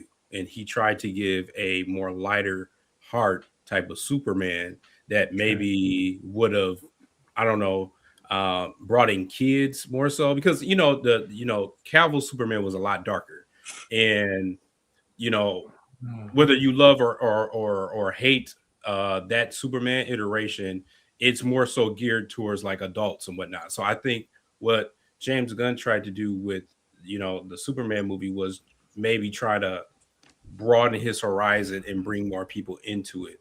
But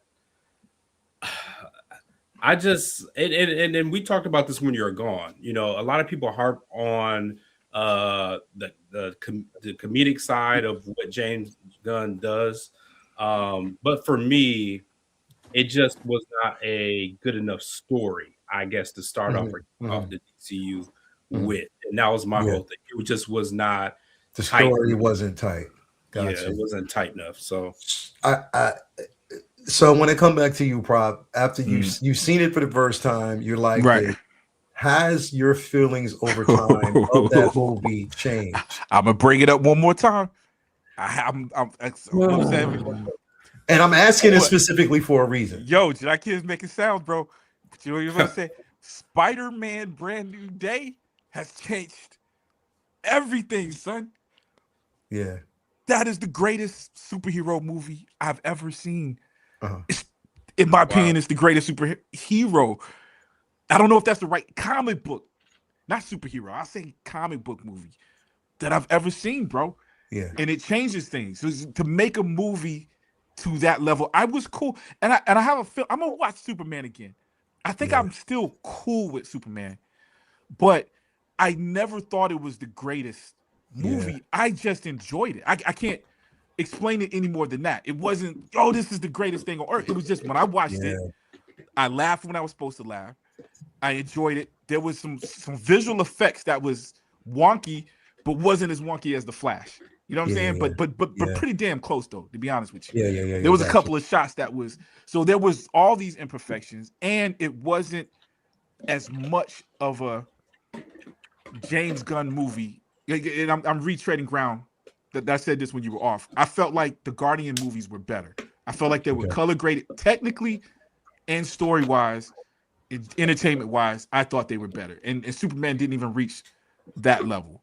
But by the way, Batman v Superman, Man of Steel also. I was super duper excited to see Snyder do Superman because of the owl movie he did.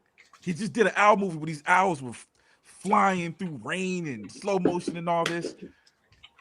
And Superman wasn't that. You know what I'm saying? So I had the same feeling even when those movies came out. You know what I'm saying? So but a lot of this is Spider-Man done put. I felt like we've had a lot of, again, not saying bad movies, but what I felt were effective movies, and then Brand New Day drops, and it's like, geez, bro. So with that being said, and I'm saying this because Brand New Day has set a bar, right? Yep.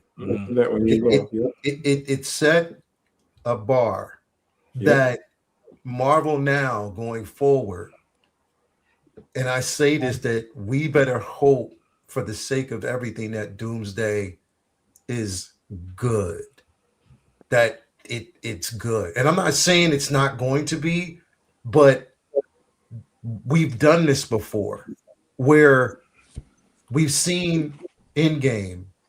We've seen these movies that have given us this feeling like, yo, Marvel is in a good position.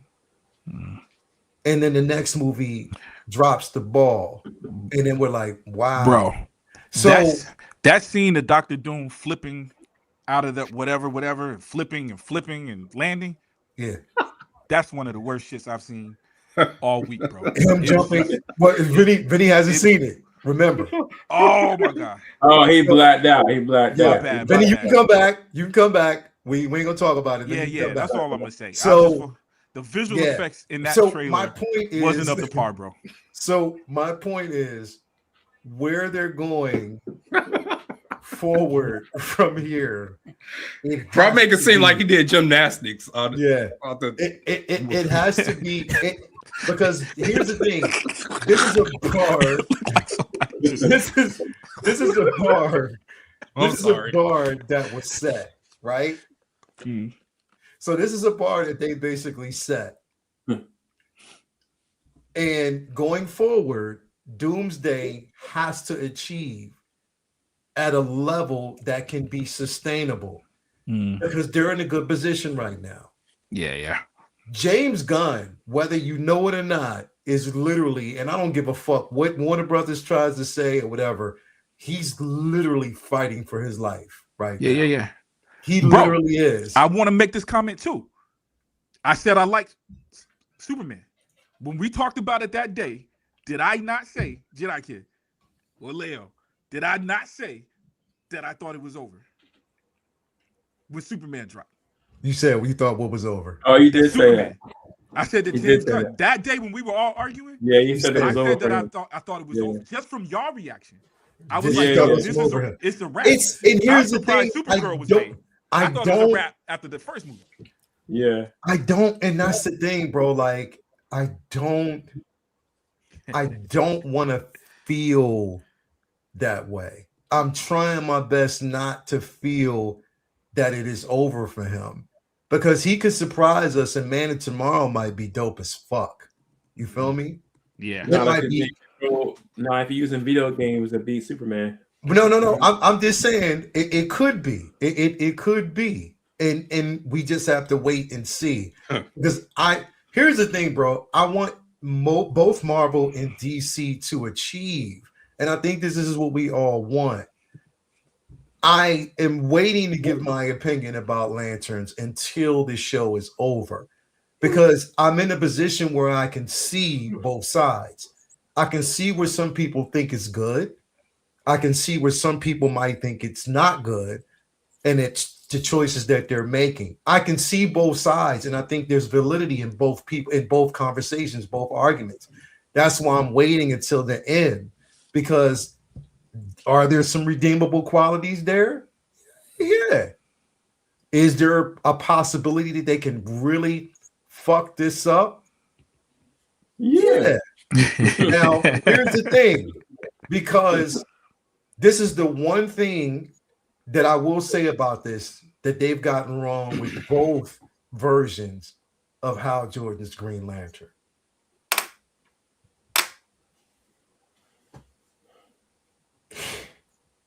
Bro, when have you seen Hal Jordan to be this version? Like, what I mean by that is like almost a bumbling like type. Not I'm not going to say bumbling. I'm going to say overconfident to the point where he does make certain mistakes. Emerald Dawn. Like this. Oh, Emerald Like Dawn. this. Yeah. I'm not going to say that Kyle Chandler is not, or you know, that he's, but what I'm saying is, from this perspective of what we're getting from Hal Jordan, I'm trying to see what angle they're using for right now, because he's never been one person to literally utilize or mishandle the ring the way he's doing it, if that makes sense. Yeah, but Parallax. But are you seeing any type of hint of Parallax in this version? No. No, not right now. No. So I heard a conversation earlier with some people saying that what if it's Parallax? No, it's not. You can't say that's him. Not right now. No. It's not. Too early. It's too early. Now, do we think that maybe I did bring up the possibility of maybe the person there's two different Hal Jordans, and the Hal Jordan that we're seeing with him might be a shapeshifter. Yeah, it could be. We don't know. I think that there's answers at the end of it, and that's what I'm going to wait. But the Manhunters are they're robots. They're not shapeshifters. So that's something that they did for this show. Which versions of the Manhunter, though? That's what I'm saying. Because these are the Manhunters. These are the ones that were there before the Green Lanterns, and they got rid of them because they weren't empathetic when they were out doing. There's the Manhunters, but what I'm saying is, you know that there's like 3 or 4 different types of Manhunters in DC. The androids, the what's the other ones?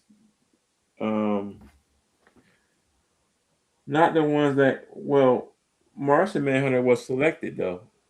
Yeah, but the reason why I'm saying this though, Jedi Kid, is because I don't even know what I can say, because I don't know if Vinny even seen the trailer. Have you seen it? Only the first one. You seen the first trailer? Yeah, only the first one. Oh, you didn't watch the show yet? So Vinny, can you mute yourself for a second? Yeah, go ahead. Okay, so Jedi Kid. Yeah. Remember, in the most updated version, we did see a shapeshifter that was a Manhunter that was dressed up just like a Manhunter. Yeah. Yeah. You know what I'm saying? Yeah. So that wasn't an android, bro. Right. Yeah. So that's what I'm saying. What if? Yeah. That's why I'm looking at it this way, and that's why I just gotta wait because I don't want to formulate any type of. I just want to wait. All right. I want to wait. All I get I'm that. saying is that I want this shit to win, bro. I really do, and I don't like being because it feels like we are being hard on this dude, bro. It feels like we forgot the simple fact that he is the motherfucker who gave us Guardians of the Galaxy, bro. And that's what it feels like. And I don't want to be hard on this dude, but I also don't want to be naive to the simple fact that sometimes he can come across as a one-trick pony. Yeah. Is that wrong? And his hands don't seem like it's on Lanterns, even when they were doing the interviews this past week. Was it last Nah, week? it's not. His name. It his doesn't name- sound no, like it's not. it sounded like he was in the room a couple of times, but Yeah. I think Old Boy said the writer actually said that he gave him free reign. You know what I'm saying? So I don't think he's been over his shoulders. They might have been like, "Hey, you might need to add Guy Gardner." There probably was some timeline issues or some timeline stuff. I'm sure. I don't know. I'm bro. sure they probably had to work out, but I don't know. I don't know. Vinny, what's your thoughts on any of this, bro? Like, I want to hear your thoughts, bro. What is your thoughts on any of this shit that is going on right now, bro? Wait, I just got back. Thoughts on what? On everything. That's in my Gary Oldman. That's the best. You want me to recap what I said about Landon? Is that what- well, you.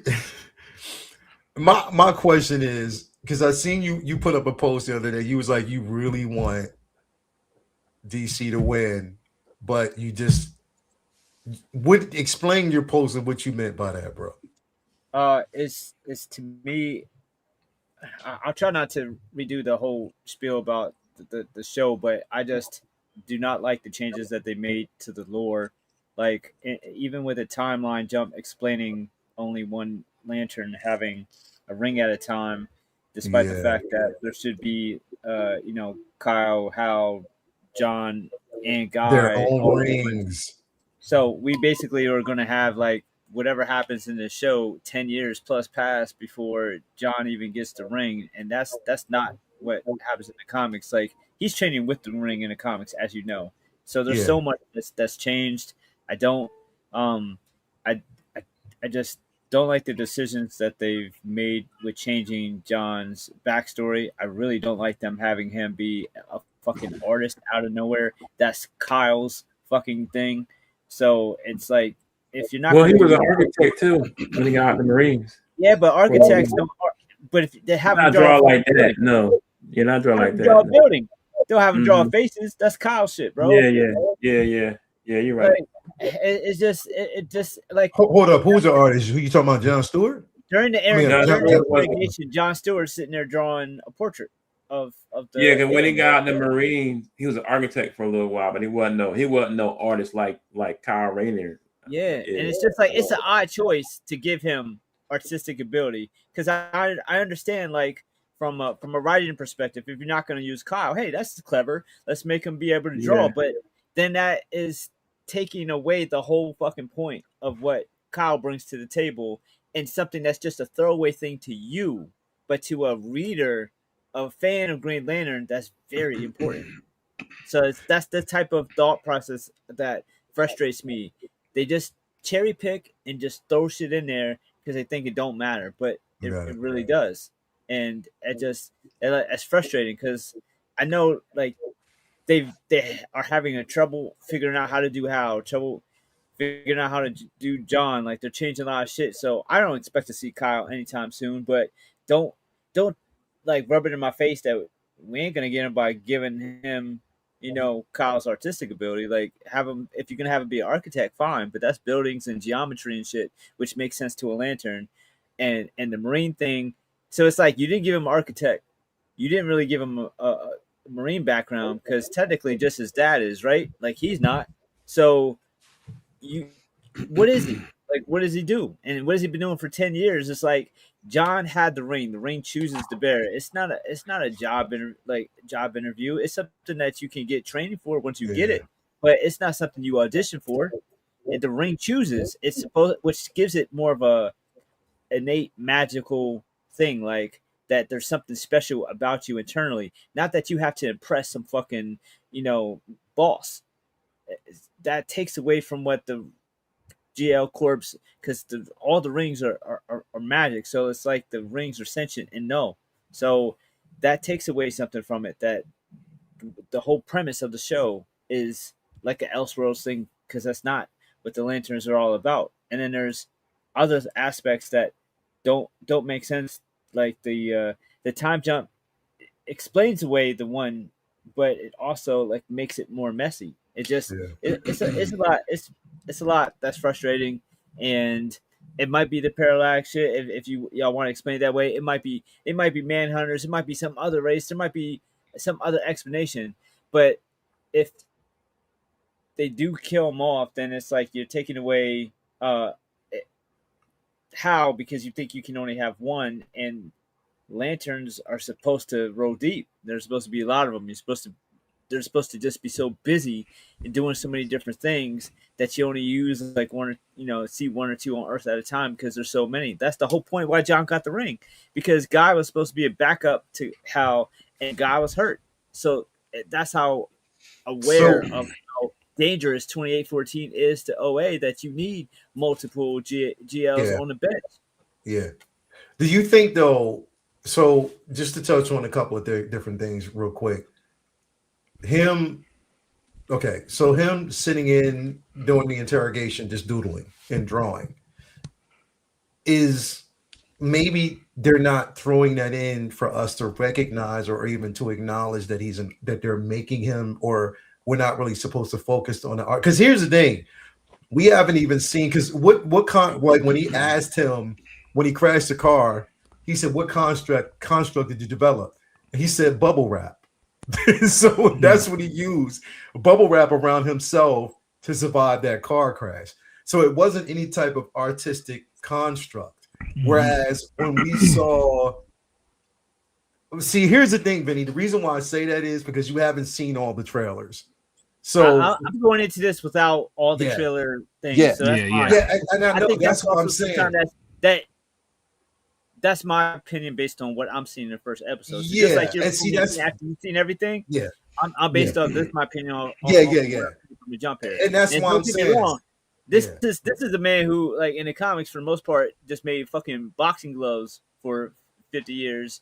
You know what I mean? It wasn't until Kyle came that you see robots and dinosaurs and all kinds of cool shit. So to me, making bubble wrap isn't something that should be like, oh, that's all you came up with. Like, I mean, that's what was necessary at the time. Yeah. And I think that, you have the parallels, if you will, with him making selfish constructs like money and bottle openers and shit like that. And you have John doing selfishness too, with like using it for cigarette lighters and shit like that. That's all shit OA has a problem with. That I wonder if they'll touch on. Like, OA doesn't want them doing it for frivolous things. So I don't know. Yeah, I don't know. I like I said, man, I just gotta see. I gotta see where this shit is gonna go. I can't say whether it's. I can say that the first episode was pretty good. Like I like the first episode. The fucking bar scene had me dying, bro. It had me laughing my ass off. One reason is because clearly we can see that the dude that they was beating up had on this crazy ass big ass wig, bro, and that wasn't Kyle Chandler. That shit was funny as fuck, and it was funny as fuck. And the reason why I say Aaron Pierre is dope is the whole conversation that they had. He's talking to chicken smooth as fuck. He turns around one time and turns back around like it ain't shit. I just like that exchange. The shit was funny as fuck to me, but I still want to see more as to where we go. And again, the reason why I bring up the trailers, and which I don't want to talk about the trailers in depth, is there are certain things, Vinny, that you'll be able to pick up on when you see it, and you'll see that things are getting a tad bit different. All in all, I don't know where they're going with this. I think, honestly, in my opinion, this is going to be the last DC property live action on an HBO property or a streaming property. In my opinion, I think it's going to be the last time they do. It's going to focus more on film. That's why they canceled all those other properties, those other things, and they will. And bro, I think the news came out that already that they're canceling. What's the name as well? They're not doing that. What's his name? The reporter. What's his name? Jimmy Olsen. Jimmy Olsen. Really? They're not doing that.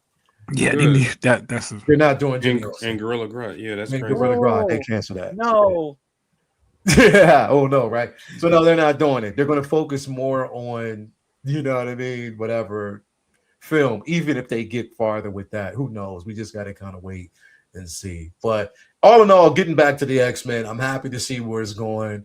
I hope I hope we get something good. Doomsday, I think is going to be good. I just hope that they can keep on with the momentum, because after Doomsday, that's when we got what I think after Doomsday we got 2028 slate to look for, right?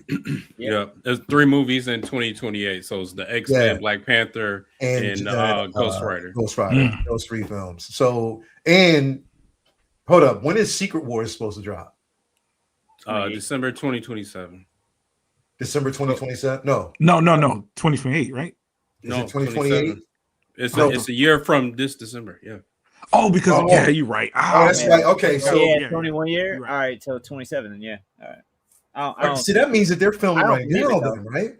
I don't believe. I don't know. I haven't heard any official They're news. not, but I'm wondering if they started filming Doing Doomsday.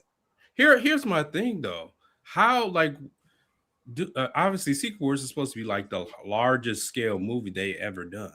Yeah, that's why. How they're gonna get that done in time? Like, is that gonna be visual effects and everything? Yeah. Yeah, I mean, they had to have started it. I think they're doing it now, bro. Because you can look at the Doomsday trailer, like when Doom is on the throne sitting like in front of time. I don't know whatever that green stuff is. Oh, don't say. Oh, I'm sorry. Don't. Vinny hasn't seen nothing yet. Yeah, my bad. No. Yeah, I get what you're saying though. I do get what you're saying though. Yeah. But I don't know, bro. Like, I think they're filming right now. I really do. But I think that, because if you think about it though, Cornelius, there's a lot of actors who they haven't made announcements about, they haven't made announcements that are even in Doomsday, that are saying, and that we know aren't in Doomsday, that are saying that they can't talk about certain things. Yeah. There's certain things that they can't say. So that's only leading me to believe that even if they're not in Doomsday, they're in Secret Wars. Yeah. So they're keeping it top secret. So yeah, like good. They're keeping everything pretty much under the wraps, which they're not doing a good job about. They're really not. Fucking Jean Grey was one of the biggest.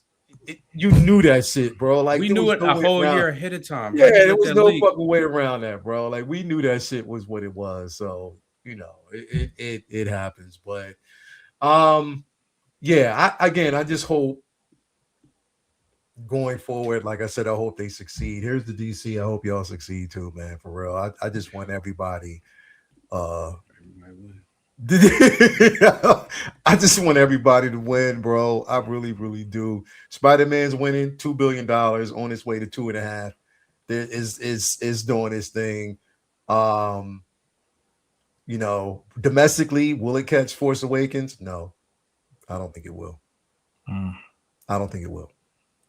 And it doesn't have to, because it's already proven something. It really doesn't. It doesn't have to. It's already proven, bro. $2 billion out the gate in a small amount of time is doing. Tom Holland is bank, and they ain't gonna lose that motherfucker for shit. And you know what? Sony ain't giving him up. Sony is not giving up the Spider-Man property. Now $2 billion. Everybody out there was like, Marvel need to buy it back. Fuck that. Sony is smart. Sony done broke the mold. They done broke the mold. They ain't giving that shit up, bro. Fuck. Sony's like, fuck y'all. We gonna keep on working with these motherfuckers, but we ain't giving that shit up. Yeah. No. Just don't screw up Miles, please. Yeah, don't screw up Miles. Don't screw. Even though I'm kind of mad though, because Miles played a very important role in Secret Wars. But we don't have the person. We don't have an Owen. You know what I mean? We don't have a Molecule Man for him to play that pivotal role with. So I guess this, I don't know, but still, which is really, I don't know, bro. I just gotta wait and see what they're gonna fucking do. Because this shit, none of this shit right now. Yeah, how is he gonna blow up all the Earths? Yeah, I don't know. I have no idea, bro. Maybe they're not really adapting it in that way. I don't know. We'll see how it goes. Anyway, man, thank y'all, everybody out there for being a great show. Then you can come back. Prop, what's going on with you, bro? What's going down, Bro? Nothing, man. I got my Storm figure, so I've already done the box open. I gotta edit that, yo. But really, that's Is it it, dope? man. Is it dope? Yo, it's dope. I'm liking it.